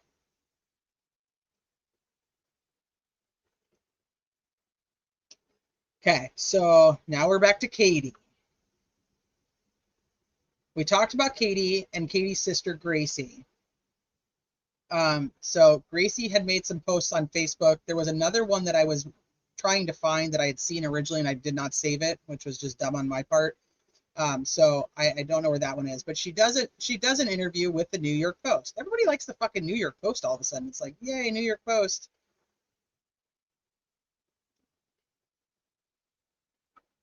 So Gracie, which is Katie's sister, does this interview with the New York Post. Says the mystery girl Nolan Wells had reportedly stayed behind to chat with on Horn Island before he vanished has been identified.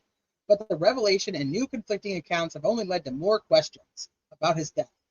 Wells, 18, had boated to the island located 10 miles off the Mississippi Gulf Coast with a group of close friends on July 4th. When his pals left without him, reportedly because the college football star stayed to talk to a girl revealed to be Katie McCormick, who's 19. That's her. Anybody who doesn't know. But McCormick's sister provided a different account of what happened during the fateful trip than what Wells' friends have provided. So after Warren's interview started coming out on Officer Tatum, then this interview comes out with the New York Post. The tragic teen had spent 5 hours celebrating the 4th of July with hundreds of other college students on Horn Island when late in the afternoon his friends started to panic as their boat was taking on water and had to rush back to land before it sank. According to his friends, Wells told them to make that trip back to the mainland without him as he was engrossed in conversation with McCormick, the outlet reported. Ashley Cole, who's the judge and the stepmother of Warren, who was on the island at the time, Warren was on the island at the time, she made a statement saying that the group of friends returned to the mainland after their boat had a problem with its bilge pump and Wells stayed back. However, McCormick's 23-year-old sister, Gracie, Gracie's just like, I got you, sis, disputes the claim that Wells remained on the island to talk to her. Now, was Gracie there? We have no fucking idea. However, McCormick's 23-year-old sister, Gracie, disputes the claim that Wells remained on the island to talk to her. According to Gracie, Katie thought Wells would have boated back to the mainland with his friends. Katie had a conversation and assumed that Nolan was getting ready to get on the boat he came out on, Gracie told the Daily Mail. Katie assumed the friends telling him to get on the boat wouldn't have left him, she said. McCormick, who hails from the few towns east of Ocean Springs where Wells lived, was on the island with a different group of friends and was eventually taken home by her brother, Tony, and his fiancée, Eva. We have given all the answers we can give to his mom and authorities, Gracie said. There was been no suggestion of wrongdoing on McCormick's part. Since when? Why is there not a suggestion of that? Like, that doesn't make any sense. Like, we're all saying, like, people online are talking so much shit about the boys on the boat. Why wouldn't we talk shit about her? Like, that doesn't make sense. Although McCormick has not spoken publicly since Wells disappeared and was later found dead, she replied to a social media post defending her. So she said, what I understand, although McCormick has not spoken publicly since Wells disappeared and was later found dead. She replied to a social media post defending her. So somebody made a post defending her, and she responded, which I do not have that clip or that screenshot. What's understood don't have to be said. I love y'all. Just pray for his family and his friends. This is what she wrote on Facebook, apparently. What's understood don't have to be said. On something else she writes, I'm good, and all I can do is pray for healing over them. This is a terrible situation, all in all. This is a terrible situation, all in all. Okay, I guess if you say so, Katie. However, the conflicting accounts between people who were on the island interacting with Wells have sparked concern for the grieving family, who hired a civil rights attorney. She's saying he went out on the boat, and they're saying that he didn't get on the boat. So somebody's lying. So that's her statements. So Gracie is out defending her sister's honor. We don't even know if Gracie was even on the island. So that's interesting.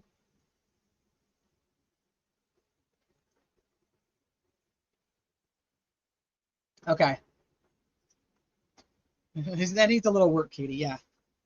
Yeah, that needs a little work.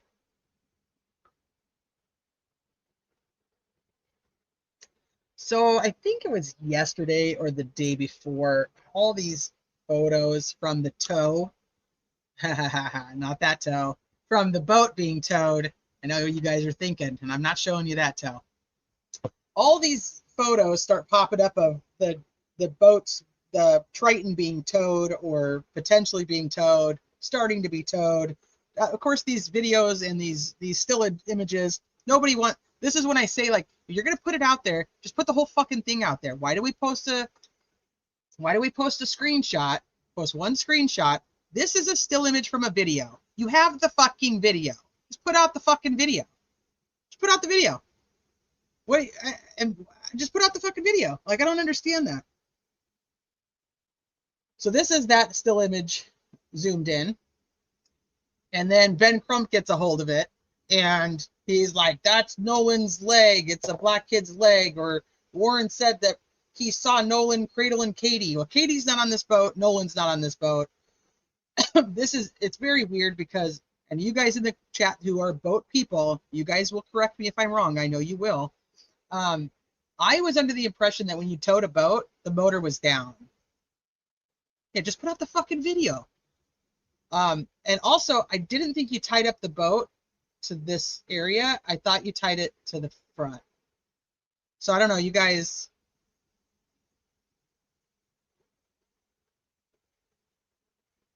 You guys tell me. So I thought that was kind of weird because I was like, okay, this is literally just something tied to this boat. Like, how do I know that this has anything to do with them being towed? Because that's not, I was on a boat with my brother one time. It broke down. Long story short, I haven't been on too many boats since.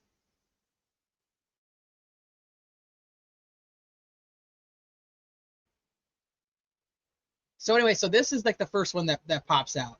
And then Ben Crump starts running with it. And so now Officer Tatum's like, I've got to put out more to show that that's not true. Like what Ben Crump's saying is not true. And it's like, you had the whole fucking time. Why didn't you just put it out? So he puts out the video. I think it was yesterday. This little video, and they're not tied up yet, or they're being untied. So you guys tell me. So according to his statement to Officer Tatum, he says this is after the call, the duress call. After the duress call. I don't know. You could see this kid right here is on the phone. That sure looks like Warren to me. Back it up. In the blue shorts with his white hat on with the red necklace. Now, it's weird because this kid in the blue shorts actually looks very much like that kid in the orange shorts from the original photos. And that's what really threw me. I was like, dude, Who are you? Wyatt's supposedly the one on the phone. And then, of course, it has to get a fucking watermark all over it. So, I don't know.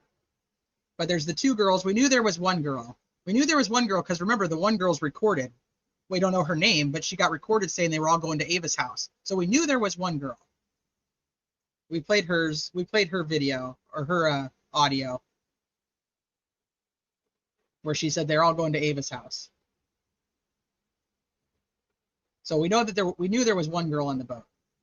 And then she said that Nolan did not come back with her. So he says on the call that there was 7 of them there. Well, in this video, like I was telling you guys, you can kind of see the boats are very close to each other. So this is another photo that was put out by, hi S-Hocket. This is another photo that was put out by Mr. Lowdown. I'm going to refer to him as that always now because that's just who he is. This one was put out by Mr. Lowdown. And of course, people are like, is it accurate? Is it real? Is it not? Is it whatever? I can tell you that this boat in the front is the Triton. This 100% is the Triton. Now, this boat over here, come to find out that during all the documents that Plunder had received, that the 24-foot tide line was black. If we go to compare the video and these still images from the video, you can kind of see some of the same players, if you will. You can't really make it out, but we know that this is the tide line. See, during this one, I count 8 on there, but this is Warren. Does Warren stay on there, or does he go back to his boat, or go back to the boat with Bart? No idea. So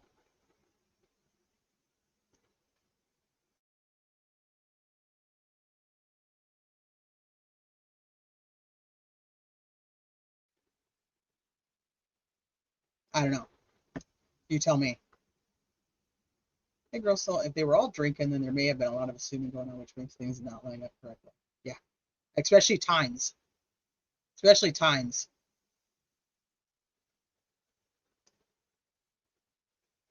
Not a flat bottom. What are we talking about? The Titan? Or the Triton? The Titan.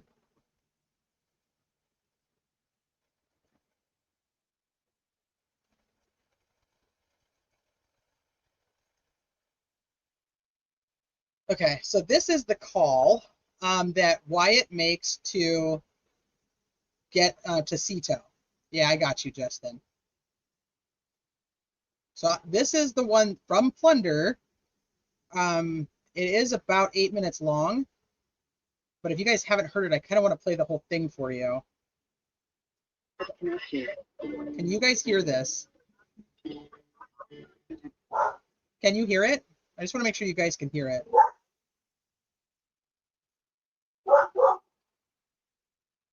Great question. That's a great question. Who is in the third boat recording them? Where does that picture come from? Yeah, you can hear it. Okay. Yeah, nobody's putting that information out, but that is a great question. Okay, I'm gonna play this. I'm not gonna stop it because I just want you guys to be able to listen to it. If you've heard it, you've heard it, and you can come back in 8 minutes or whatever you want to do.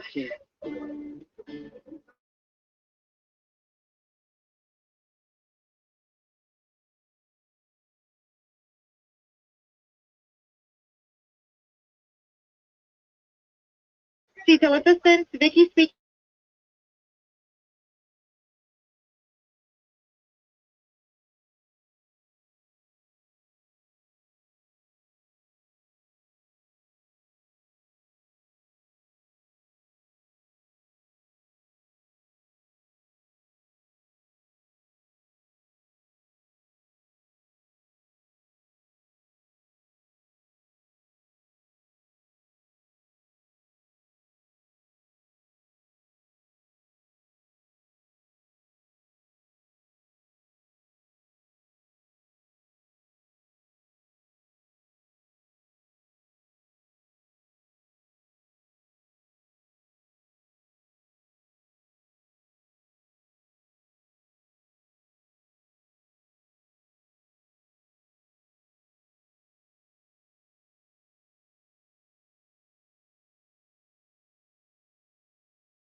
All right. The sound is gone? 72.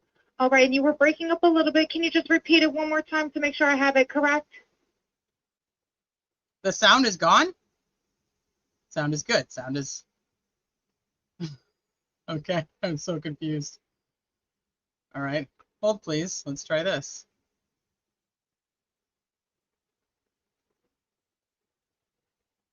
Okay, I can't tell. Can you guys hear it or could you not hear it?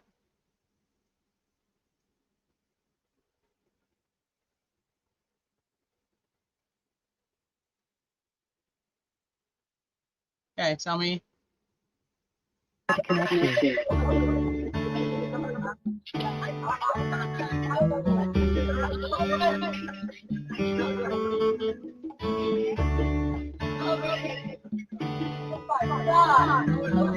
Cito Assistant, Vicky speaking. How can I help you? Hey, Hey, we're at at West West Tip of Porn, and our bilge pump stopped working. We're sinking. Can y'all please come? We have a membership. All right, of course. How far is the water coming up, sir?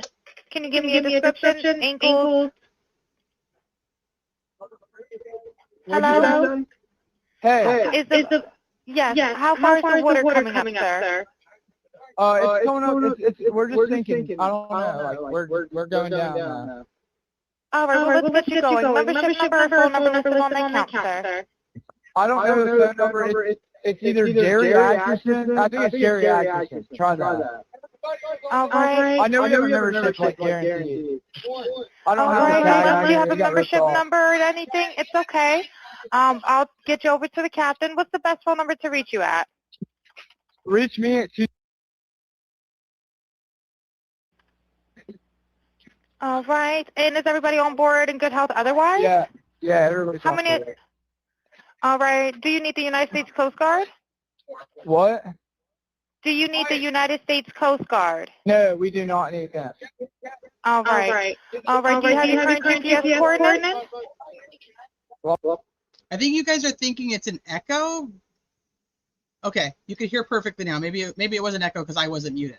Okay, because there's also people talking in the background. You want me to start? Let me go back. Oh, son of a biscuit-eating bulldog! Damn, dude. I don't know. Like we're going down now. All right. Well, let's get you going. Membership number or phone number listed on the account, sir. I don't know the phone number. It's either Jerry Atkinson. I think it's Jerry Atkinson. Try that. All right. I know we have a membership like guaranteed. I don't All have right. the tag Unless on you here. have a We got ripped membership off. number or anything, it's okay. I'll get you over to the captain. What's the best phone number to reach you at? Reach me at 2.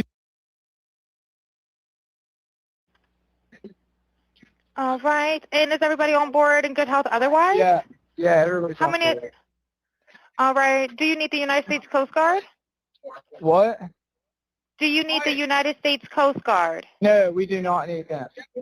All right. All right. Do you have your current GPS coordinates? Let me go look. If not, I can send you a text message.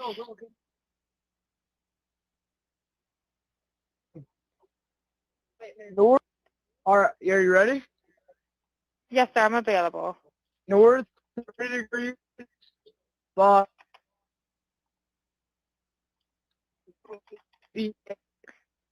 4672.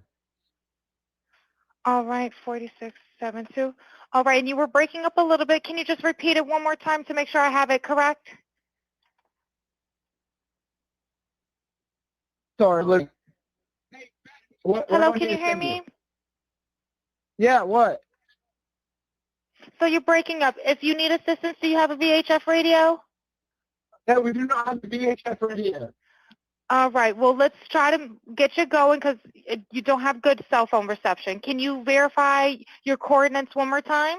Okay, my coordinates are 30 degrees by 14.684 north, and then west by 88 degrees by 46.79.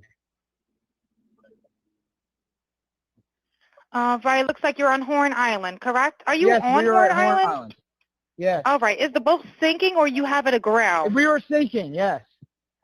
Is it aground is the question?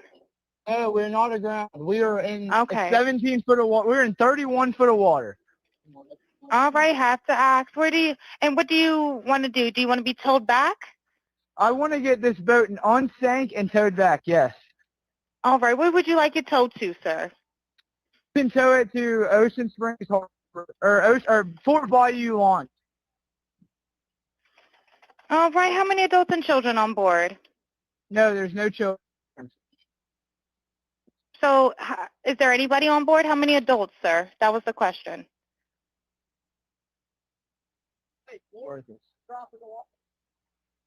Hello, can you hear me?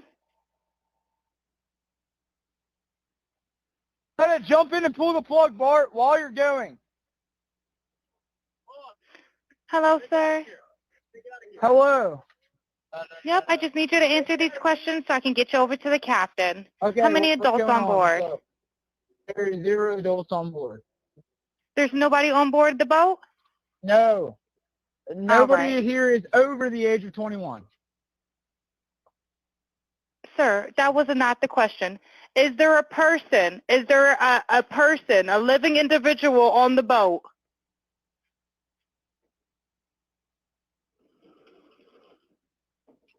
Hello? Is there a living person, someone breathing on the boat? Is there anybody on the boat? Yes, there's lots of people breathing on the boat.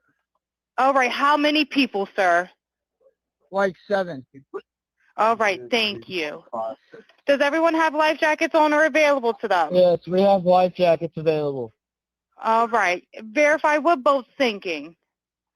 A Triton, 22-foot offshore, 22-foot Triton offshore sea flight hull. All right. All right. Please hold. I'm transferring you to the local captain now. Okay, thank you.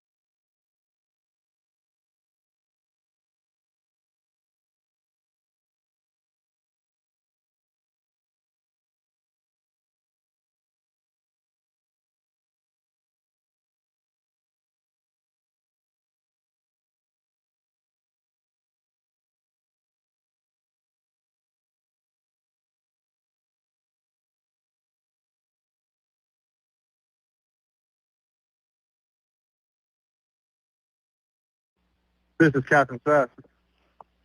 Hi, Captain Seth. This is Vicky from International. How you doing today?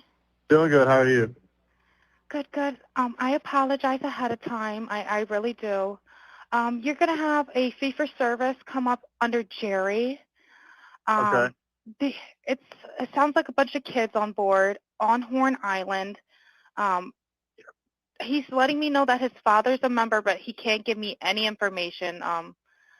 And he's saying the boat is sinking, and he's on Horn Island. It's just unfortunate. He's just a kid. There's a lot going on. So Right. he said there's about a lot of people on board. He says he thinks about 7. I'm guessing they're all under 18. Okay. And I'm not trying to be rude. He wants you guys to go out there and unpump the boat and then tow it in. Do you know what kind of boat it is? He said a Triton 24-footer, but that's all he can give me. Okay. All right. Yeah, I just actually got off the phone with his grandpa, who I'm guessing is the owner of the boat, and Is it he Jerry? said that yeah, Mhm. Jerry. Yeah, he said Okay. I just hung up with him. He said that they don't need any help right now, but if something changes, he'll call me back. So All I'm right. guessing that they may have figured it out because that's what he said. So they're in a panic and their boat won't crank. Yeah, Or, they're in a panic. He's saying the So- bilge is not keeping up. I asked for Coast Guard. He said no, but he's just really upset on the back end. And, I get it. It's a Okay. kid. He just doesn't understand. okay. Do you still have him on the line? Yes, I still have him on the line. And again, I couldn't find, he couldn't give me anything regarding his grandfather's, membership. So it's just under Jerry fee for service. Okay. All right. Yeah, I just talked to. If you want to, we're so tied up right now. We can't really do any non-member jobs right now. Is Jerry a member? Did you find out if he was a member or not? Yeah, but I'm not sure if it's his boat or what. I'm not sure what's going on with it. But yeah, transfer the kid over. I'll talk to him, and then I'll call his grandpa back as well. All right. And did you want me to look up Jerry's membership number or anything like that to see if he's up? I know you guys are You can swamped. try this cell phone number. Yes, sir. Anything on the phone number.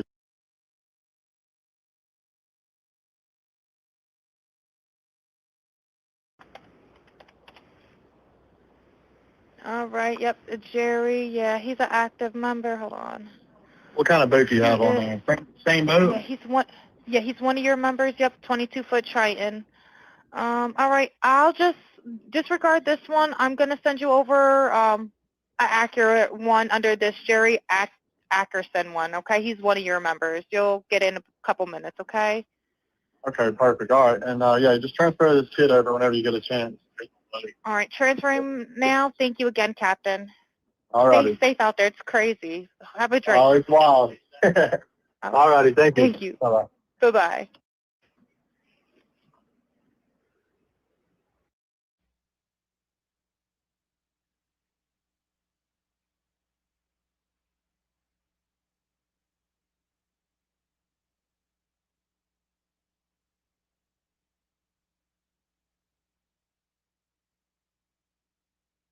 Hello?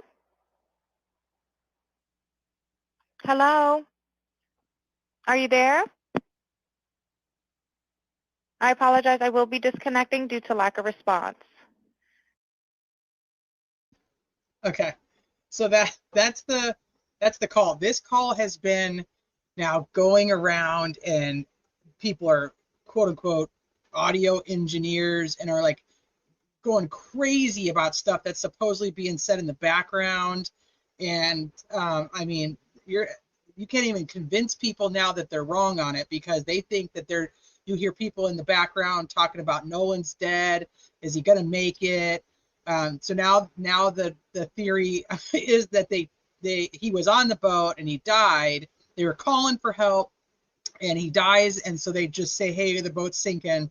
And that's why the call gets canceled, because they shove his body off into the water, and then the current then takes the body from where the call was made over to Horn Island.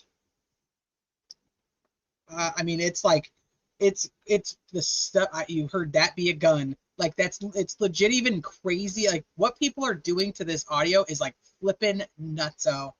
But a couple points on here that I want to talk about is I have seen people speculating that Bart wasn't out there because, and I don't know if I have it right here, because of this. So Bart supposedly posted this. I don't even know if this is actually Bart. Maybe it is. He responds to somebody on a comment section on Instagram, and he's like, hey, I just want you to know Nolan was a friend of mine. I want justice and the facts to come out. I just want you to know I live in Wyoming and have not been in Pass Christian for over a year. I grieve for Nolan and want the same as everyone else. Thank you for your support. Now, I was really trying to find, if you guys happen to know or are able to find where this comment is, like what video the Instagram, like that he's actually commenting on, because I could not find it. It's not on this Deadly Lovers. So it's got to be a response. I don't know. I could not find it. It's either deleted or it doesn't. I don't know. It is what it is. But anyway, I was like, obviously there's some context to this because he's responding to somebody. But people are like, now he's saying he hasn't been to Pass Christian for over a year. So he's actually a punter on Wyoming's football team. And it's interesting because I don't read it the way that a lot of people are interpreting it, because we all know that Bart is already there. We know that Bart is there based on the fact that Warren 1 tells us that Bart is there and that it's Bart's boat that helps to tow the other boat back. We also know based on, and I don't think I put those in here, which maybe I should have. Hold on, let me actually grab them. They go and get 2 GPS units from 2 boats. The 2 boats they get are from the Triton and from the 24-foot tide line from Bart. Bart gives them his ID. He gives them the boat registration. He gives them the GPS unit. And like people are like, now Bart's saying he wasn't there for a year. And it's like, that's not how I interpret it. I interpret whatever this is as a response to whoever is talking to him. But there's no context. So, but obviously Bart is there. In the audio, you can hear Wyatt yelling at Bart to make sure that he unplugs it. So I know I've heard this too. I've heard that rumor too. I don't know. People are posting photos of Katie with people.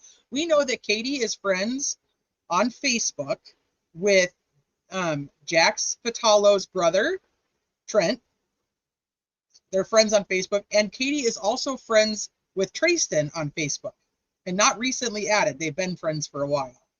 I have seen pictures where people are claiming that Bart and Katie were together. But there's like 50,000 fucking Katies, dude. So anyway, so going back over here, hold on. Oh.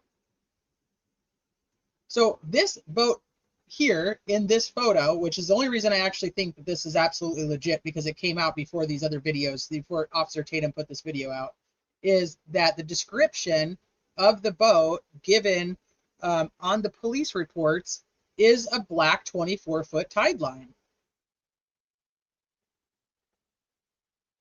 Now, where at in the ocean this is, and I have no fucking idea. Who's taking this photo? I have no idea. It's being reported by Officer Tatum that somebody on the tide line is the one that's recording this video. That somebody from the tide line is recording that. But obviously, if you have a picture of both, then it's not.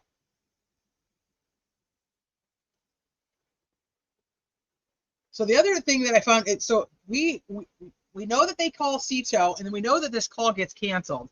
So this is like the only this is the only audio with CETO.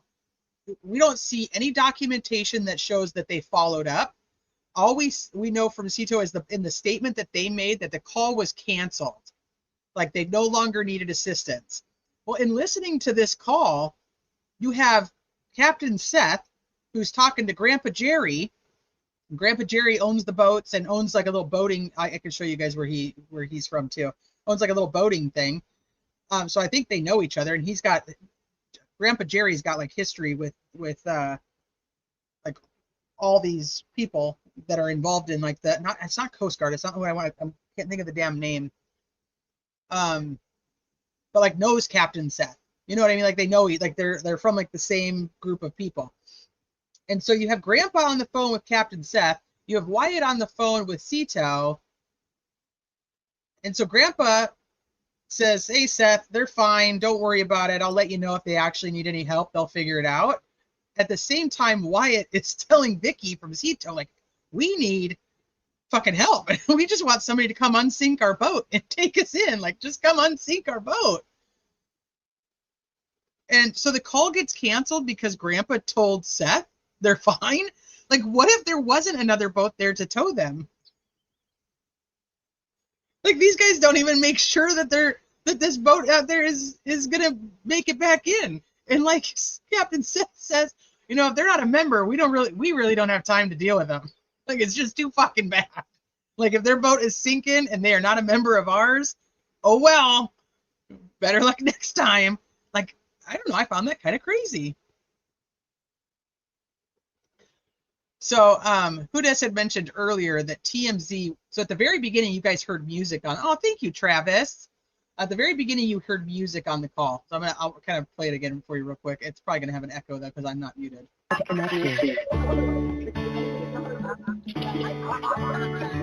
Okay, so you could hear the music, but there's also talking in the background. So while the call is on hold, it's still being recorded. And so apparently TMZ, who apparently does true crime now, I don't know, it's fucking weird. You know, they're like all over Nancy Guthrie and now Nolan Wells. They went in and they're saying that they enhanced the beginning audio from when the music is playing when Wyatt was on hold. Oh, I have no idea, Travis. I don't have an iPhone. That we got from officials down in Mississippi. This audio is a call that's being made from the boat that Nolan's friends were on. So after they're on Horn Island on July 4th, at the end of the day, about 4:30, they decide they're heading back to the mainland. And the owner of that boat, or the grandson of the owner, who's driving the boat, realizes that they are taking on water. Their bilge pump isn't working, so he places a call to a tow company called Tow. And while he's on that call, there is a lot of commotion going on. And what people think is that in the background of that call, you can hear someone say, "Is he dead? Nolan. Oh my God." It's really hard to make out. This is what it sounds like. Like, it's crazy to me that TMZ is putting this out. This is absolutely nuts to me.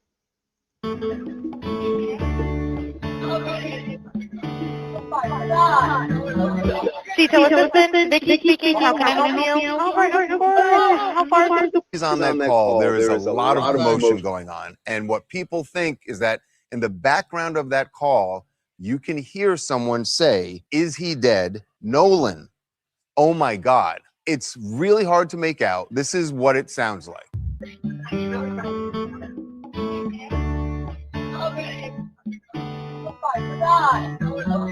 CTO assistant, Vicky speaking. How can I help you? I don't hear that at all. So let's go back, because they only did this little tiny part of it too. But if you go back to, this is the direct audio from MDMR to Plunder in the records request. No enhancements, no nothing.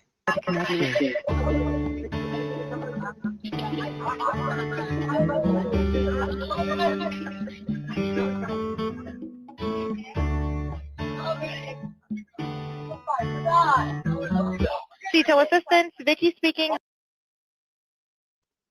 So there's a much longer clip there that nobody's bothered to even like go with, and TMZ's just go ahead and putting out what these audio engineers are saying, and that it's about. I've heard it isolated, and it's not good. They say he's dead. I just kind of, Angel, that just, I don't know if I would love to know who put out the audio that you heard, because also with the other video, people are saying that it's the guy's like, "Give me my fucking phone," and I don't hear that at all.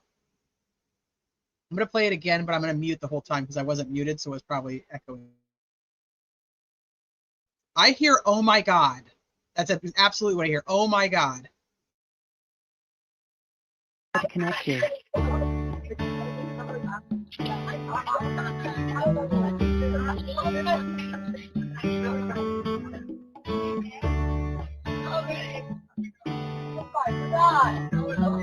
CTO assistant, Vicky speaking. How can I help you? Hey, we're at the west tip of Horn, and I don't hear Nolan.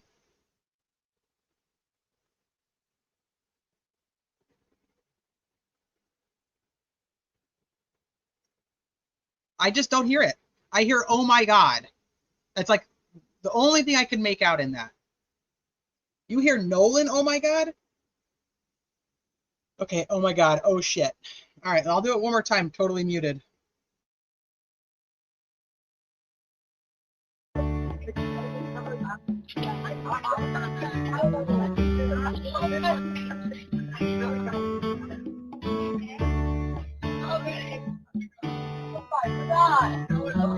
CTO assistant, Vicky speaking. How can I help you?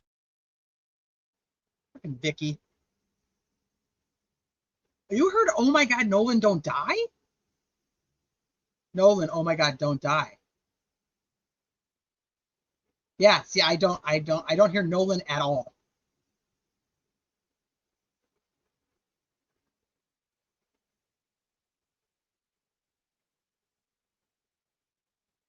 I don't know. That's what I said. So, I mean, like I said, there's plenty of people out there that are taking this audio and Content Angel, it's okay. If you're talking about the lady, and when she does her video, is she like super close to the camera with her face? I think I know which one you're talking about.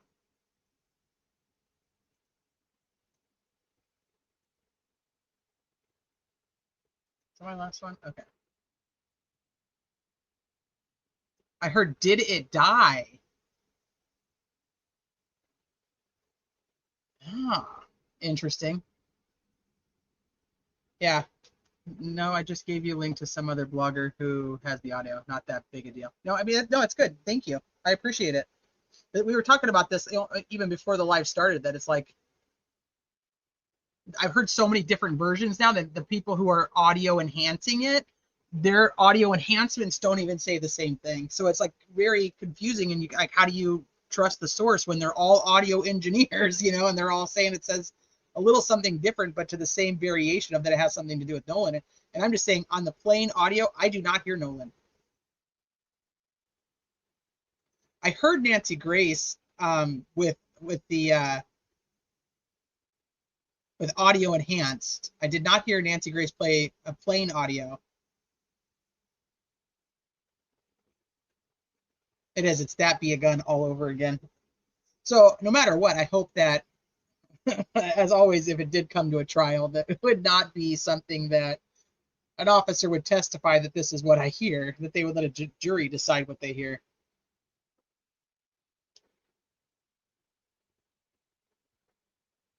Is that what you hear, Fiend?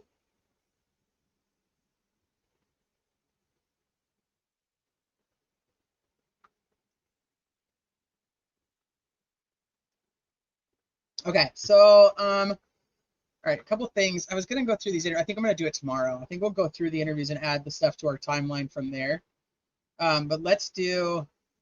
So I'll talk about the lawsuits for a hot minute because this is all pretty fresh today. So after Nolan was found, his mom had opened up, obviously, you know, the access to his estate and so on and so forth, very much like, you know, very common in any death. And today, I'm going to see if I can pull it up real quick because I did not save them yet.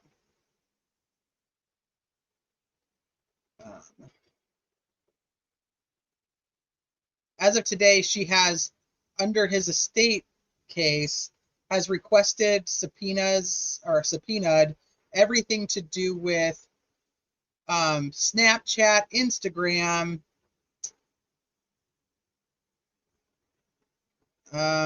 basically all social media and anything to do with the phone. Of like, you need to keep your records, don't let anything delete. Let's see if I can find it.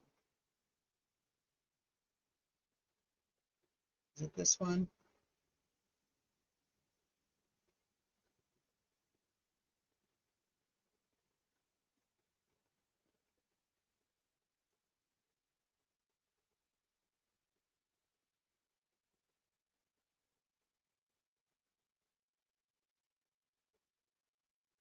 So it's basically like a production of records for, I'm trying to find them. This is not the right ones.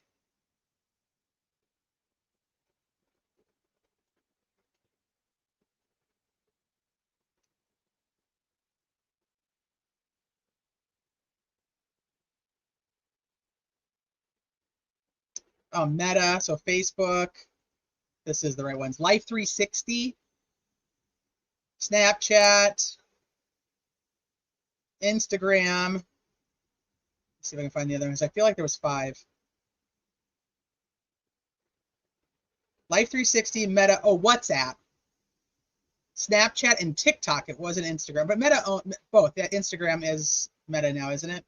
Am I right on that, or is that not correct? Meta platforms, WhatsApp, Snap, TikTok, Life 360. So she has filed for preservation of all of their records. They have like 21 days to send them over to her.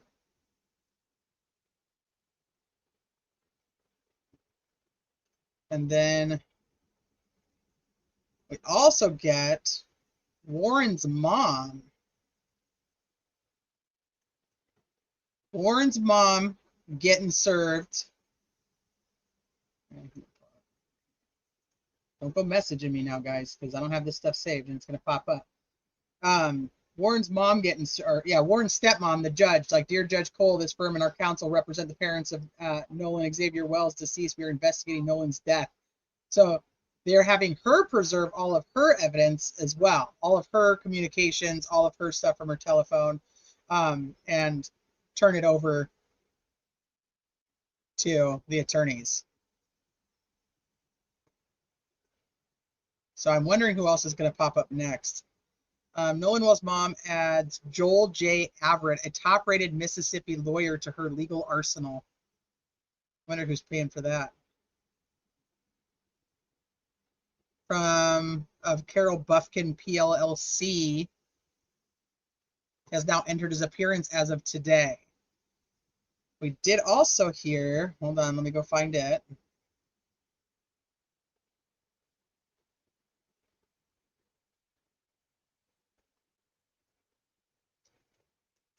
Oh, no wonder I can't find shit. I'm not on the right thing.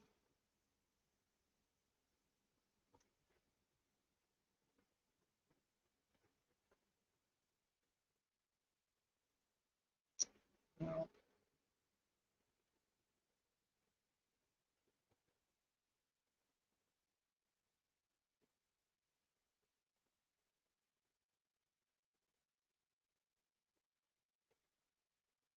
So it's all based on the estate of Nolan Wells sending out preservation orders to those companies and Ashley Cole. But there was another one that I wanted to find that somebody was planning on suing TikTokers and YouTube creators, and I don't want to say it was his parents because I don't remember if it was. I wanted to find it. I can't find it now. Maybe somebody in chat knows what I'm talking about. It was yeah, they were, but I don't know if it was his parents or parents of the boys, like it was the attorneys of the boys. So that's what I wanted to go back and find out. So I don't want to talk too much about it because I don't remember.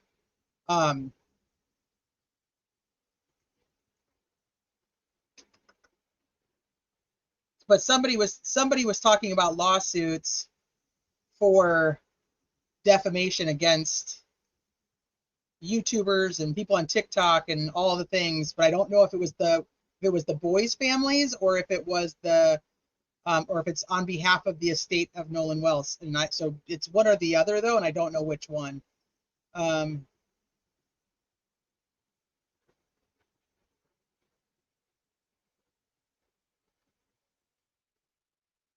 And let me see. Bart is 21, correct? It's the boys' girly Pop-Tart? Okay. All right, so I'm going to give you my my layman's terms on the autopsy against the woman with the AI. I don't know. I can't find it now. It's the boys' family suing for defamation against people on social media. But like I said, I saw the post with the defamation content, but I did not remember who it was because I read so much shit today that I didn't know if it was on behalf of Nolan or if it was on behalf of the boys.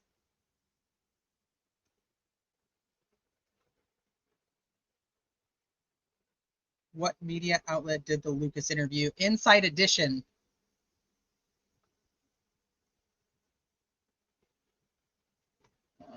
Okay.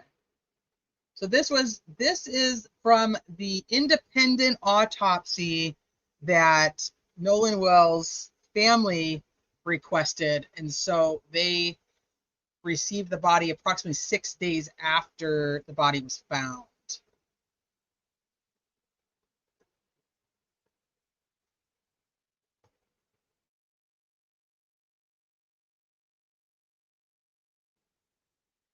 Ultimately, the independent autopsy is completely undetermined. Cause of death, manner of death. Cause of death, when we talked about this on part one, when a sheriff or somebody in law enforcement comes forward and like states to the public there's like no obvious signs of foul play, there's no stab wounds, there's no cracked skull that's visible, there's no gunshot wound, there's no obvious sign that this person was killed in a way that is suspicious as of yet. So cause of death, stabbing, all the things we just kind of talked about. And then manner of death, so suicide, homicide, accidental, all those things. So cause would be drowning, intoxication, or cause of death would be drowning, and then like a extenuating circumstance would be that he was intoxicated, something along those lines.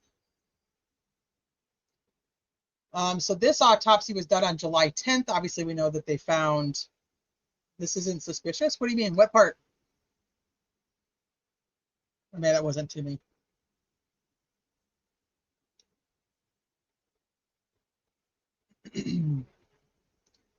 So the big takeaways from the autopsy were essentially that there's parts of Nolan internally that are still with the original medical examiner. I've watched tons of medical examiners just in life, which is probably weird, but I have. And then I've watched tons in regard to this case as well. Some people, some of the medical examiners say that that's normal, that they keep them for an undetermined amount of time. A lot of them basically say that they would keep these organs, specifically your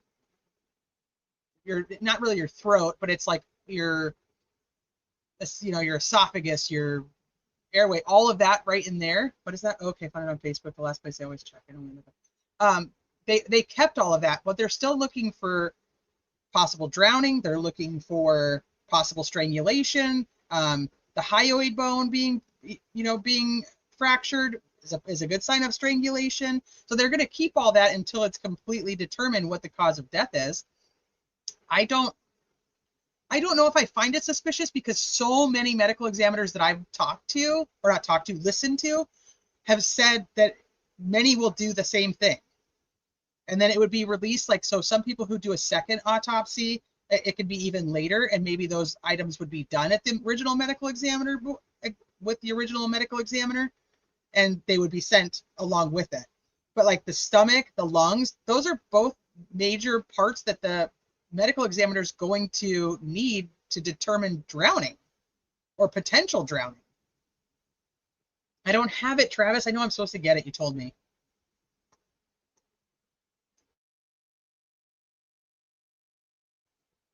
Yeah, the hyoid. Why are people so interested if it's not suspicious? I don't know if I say suspicious or not suspicious. I think it's extremely inconclusive.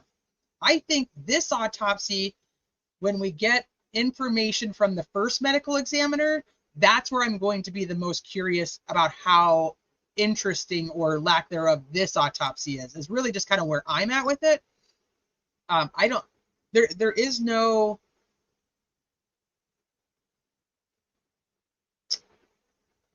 there's nothing suspicious about the second autopsy to me.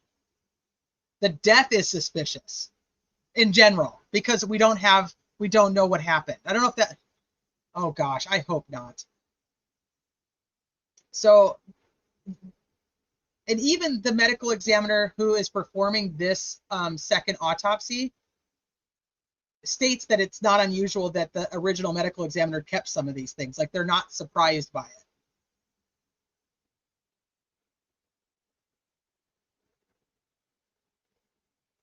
I think that's what really got everybody. I mean, that's even what his mom says, is that the how quickly Sheriff Ledbetter came out and said no foul play was very suspicious. And then she was like, dude, you're not even going to fucking take this seriously to figure out what happened to my kid. The letterhead is crazy. So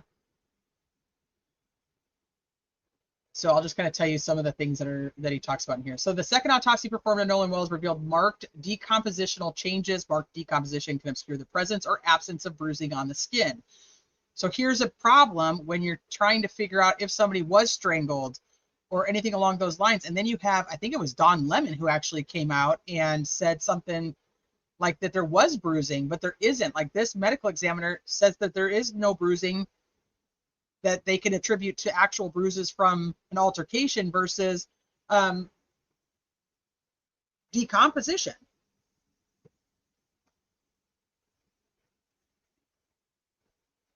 Okay, so I'll show you guys the pictures.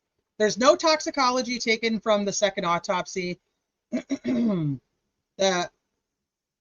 know what? Hold on a second. I think I actually have something that might help break this down. Let me see if I have it.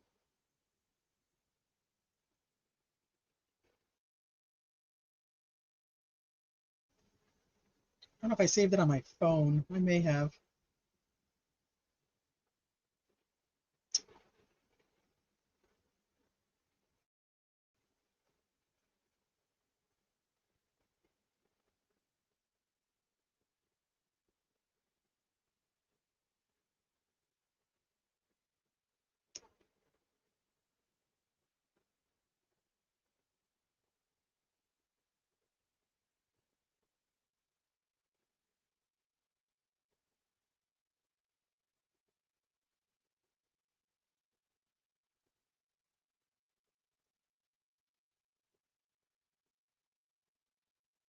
I don't know if I saved it.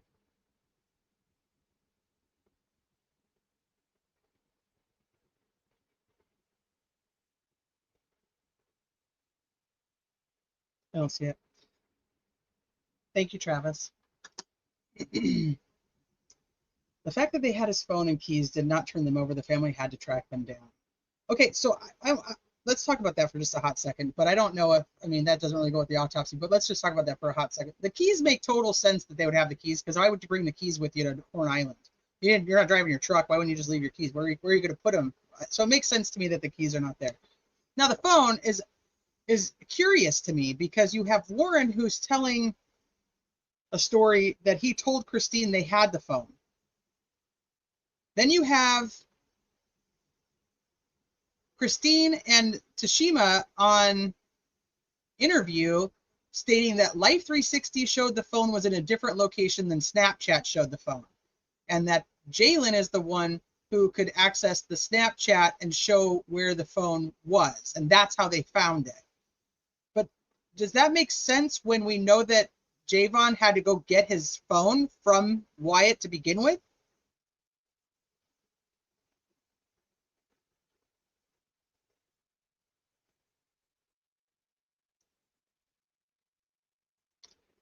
So this was my original theory. My original theory was, if you're here, let me go in. If you're here and your friends are like, hey, get on the boat, like you need to get on the boat, like we're sinking, like we need to get in and like, we're having a real problem. And they leave and you're like, nah, dude, I'm cool. Like I'm going to stay here. But then you have, like, you're still up here on land. They're not very far from you where they have to stop and get tied up. And does he see what's happening from land and think, I can swim that? I can easily swim out there to that and help them because they're sinking. Like those are my boys. I can't leave them out there sinking. So that was my initial theory on what I thought happened. Well, I have a problem with, if people are seeing him at 6 o'clock or 6:30 walking on the shore, then that's not what happened.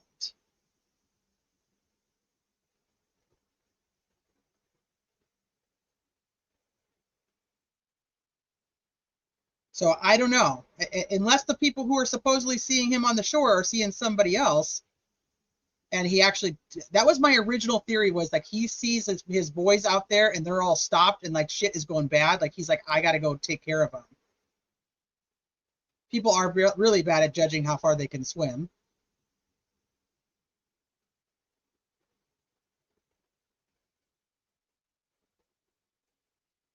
Travis talks about the autopsy, says the keys on drowning are foam, liquid in lungs, but more importantly, blood, gas, chemistry, left heart versus right heart. They know already. They are waiting for toxicology. I absolutely believe that. But I think 6 days later, when they sent the body to get the independent autopsy, I'm not sure they had all the answers they were looking for from those things. Or maybe they were just keeping them because they want to hold on to them per the investigation to find out the toxicology.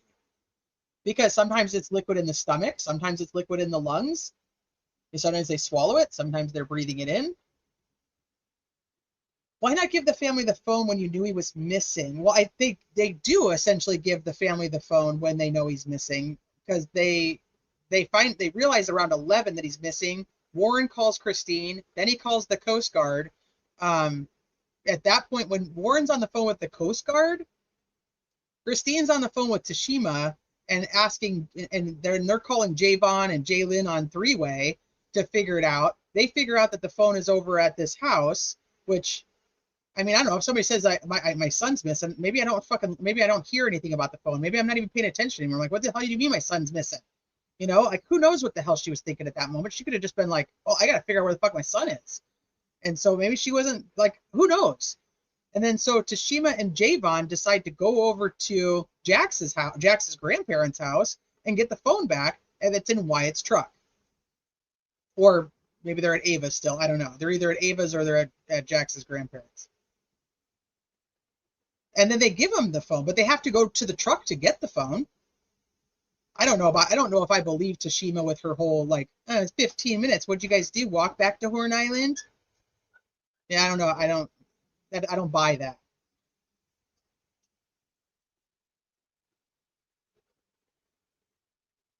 So today, Officer Tatum, again, I'm going to bring him up, came out saying that he has been receiving multiple messages from people and reliable sources that he's already spoke to, and they've not been wrong yet, that Nolan was potentially out there, or he's not even saying potentially, he's saying these people are saying 100 and 150%, that Nolan was out there doing cocaine. So now I have other people who are like, dude, if you're taking cocaine, you probably could swim a lot further. So I don't. Candy, where did seeing him at 6 come from? Well, according to Randy Wrigley, he had people on his second boat that saw Nolan walking on the shore after 6. And according to Warren, people have commented to him or sent him messages saying they know for sure that they saw Warren walking on the shore with a girl. So no, there's no absolute, like, this is absolutely Nolan, and you're just gonna say that. Yeah, because I mean that's what they say. Like, you could swim like crazy if you're on cocaine. Now I don't know about that mixed with alcohol, but I would think that I think that you'd still be able to swim like crazy. So let me see. And teens do think they're invincible. Absolutely. And here's the thing is, I don't even care if Nolan was out there doing cocaine, if that's not what killed him. If somebody gave him bad cocaine, we're talking a whole different type of case here.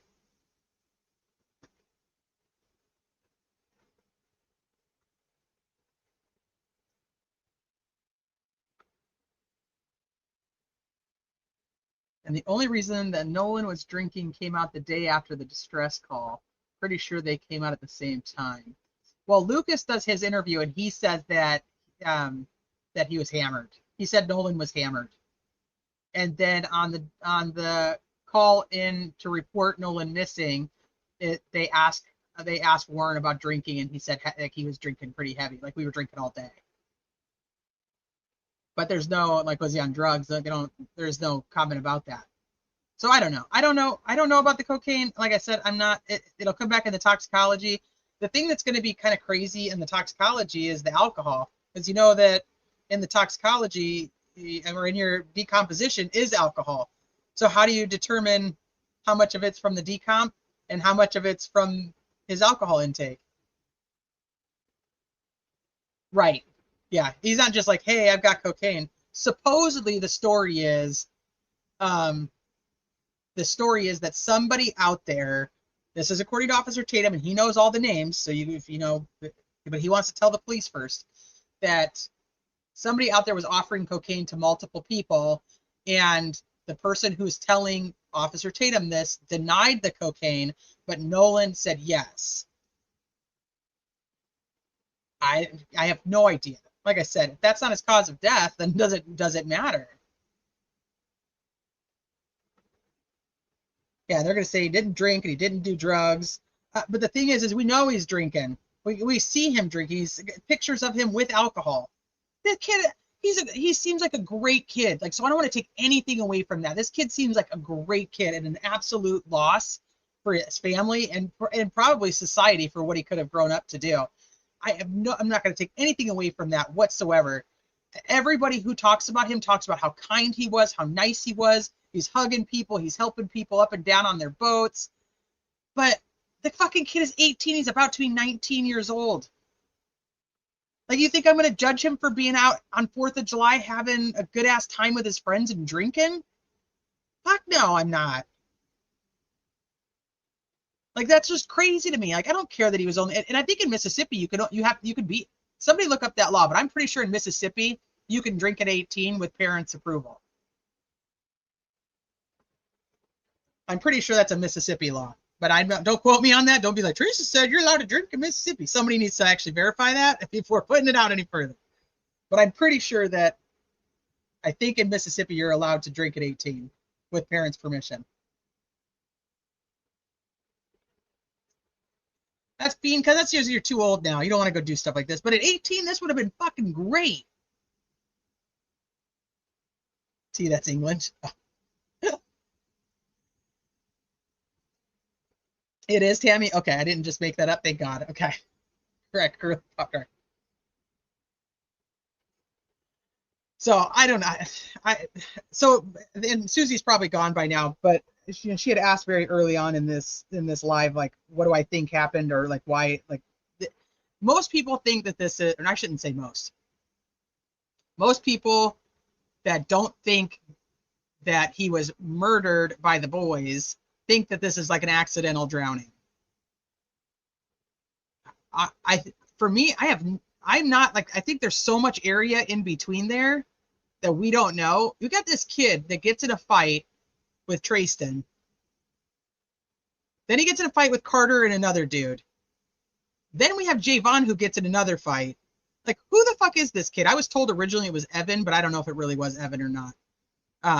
So I don't want to, I'm just going to leave that out. I did say that in the first live that I heard it was Evan, but so who is this kid? You know what I mean? Like, is Javon fighting the same people? Did Javon actually get into an altercation with anybody? I don't know. Like, does this kid stay out there? Does something like, he's like, where's your boy? You know, I mean, fuck, they're drunk kids. I don't fucking know. An accidental drowning could still be a homicide. I don't, like I said, my original theory was like, does he see his boys in distress? And he's like, dude, I gotta go. And that's why she's like, I didn't think his friends were gonna leave him. Like, we stopped talking right after that. Katie's like, yeah, I bounced. I went back to my boat, and I thought he was going out with his friends.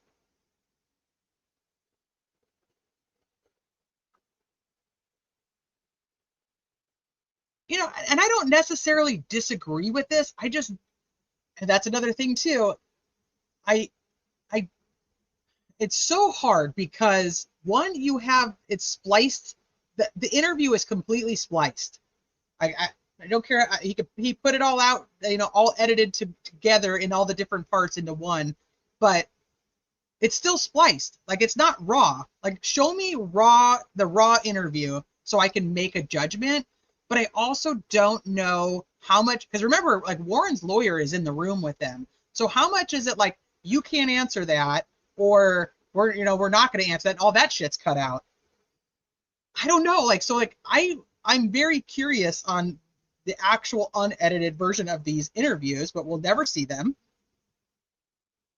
Are the kids scared of the fact that they were I mean, they're going online now and saying, yeah, we were absolutely intoxicated. We are not 21, and we were driving our boats all over the fucking place.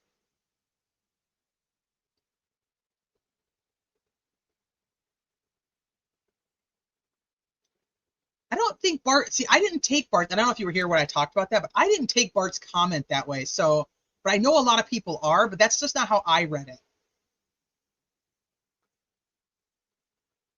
I talk it like, I haven't been there since like last summer.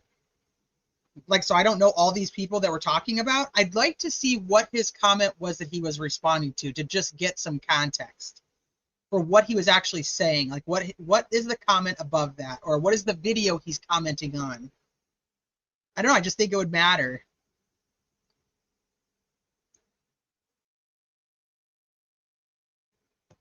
So for me, I don't know. I literally, this has kind of just consumed my mind over the last couple of weeks that I think until I have because I'm more of a person that's like that. Like, I don't really like the cut and dry. If I kind of feel like they're done, like I know, like I have an idea of what happened, I don't really care to cover it as much anymore. I really kind of am more interested in ones that you're trying to like figure out what the hell happened. And maybe that'll be very simple once the original autopsy comes out, and we'll just be like, this is what it is, and maybe I'll believe it.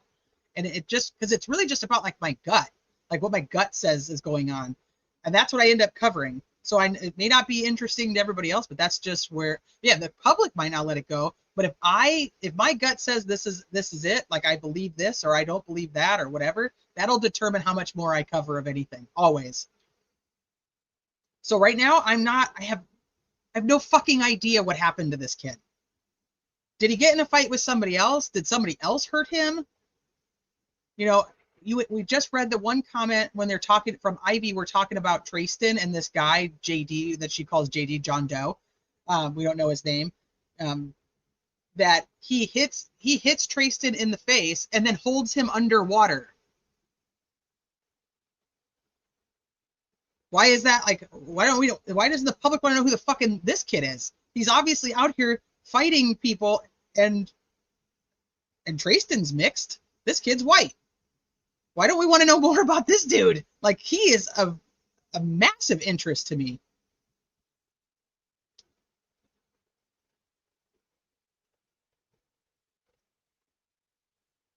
So I don't know. I can't let it go because I don't have an answer that settles well with me.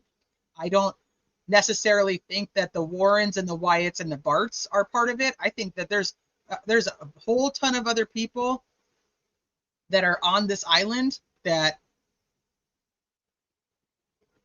I don't know why we're very focused on this one group, but I think it had nothing to do with them. That's my personal opinion, but that does not mean that I feel like it's complete. If it's not them, it's drowning. And I think that's like the narrative online. It's these boys or it's accidental drowning. And I'm not really sold there yet. I think that there's some more time that we need to figure out in between.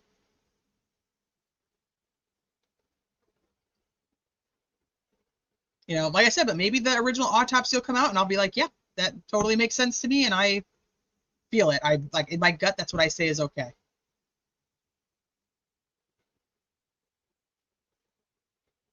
I don't disagree, but they're also kids. And they have attorneys that are telling them, yeah, you can, or hey, you can't.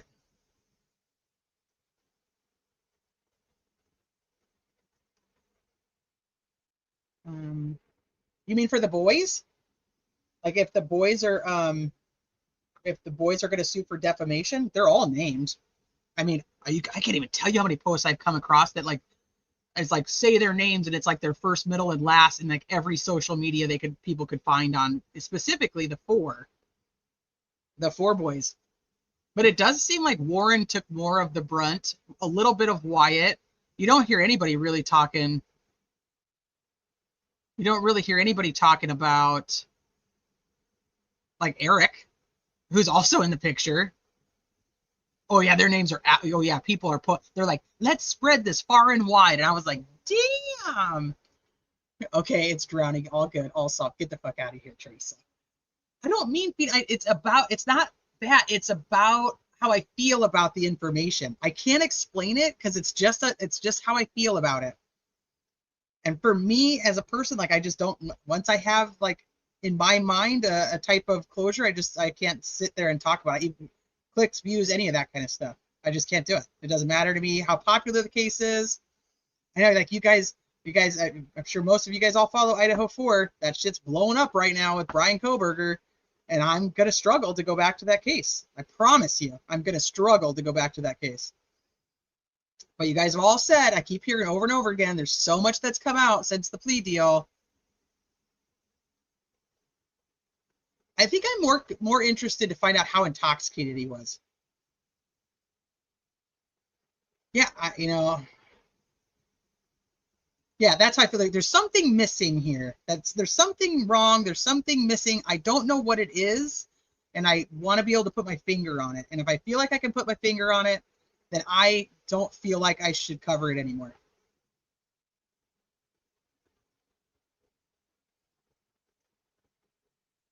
Protecting kids from consequences of their actions, especially ones that can affect others, is not something I encourage. I want to act wild, fine. Don't cry when it bites you, though. That's a fair statement. I will not disagree with you.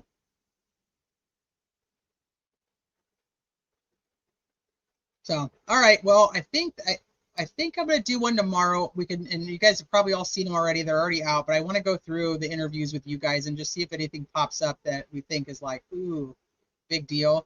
So if you guys are interested, I'll be back tomorrow. We'll go through the interviews and anything else I can find from here till then.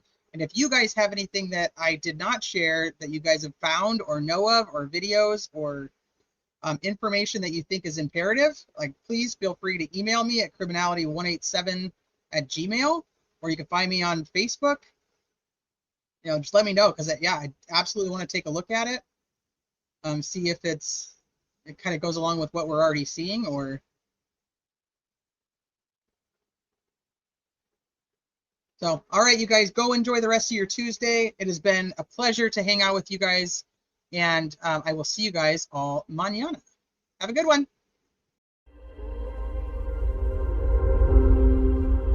Do you dare to follow me down? Head into the unknown,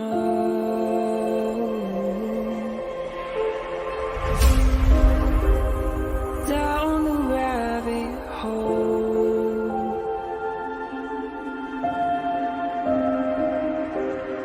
where it stops, no one knows. We're going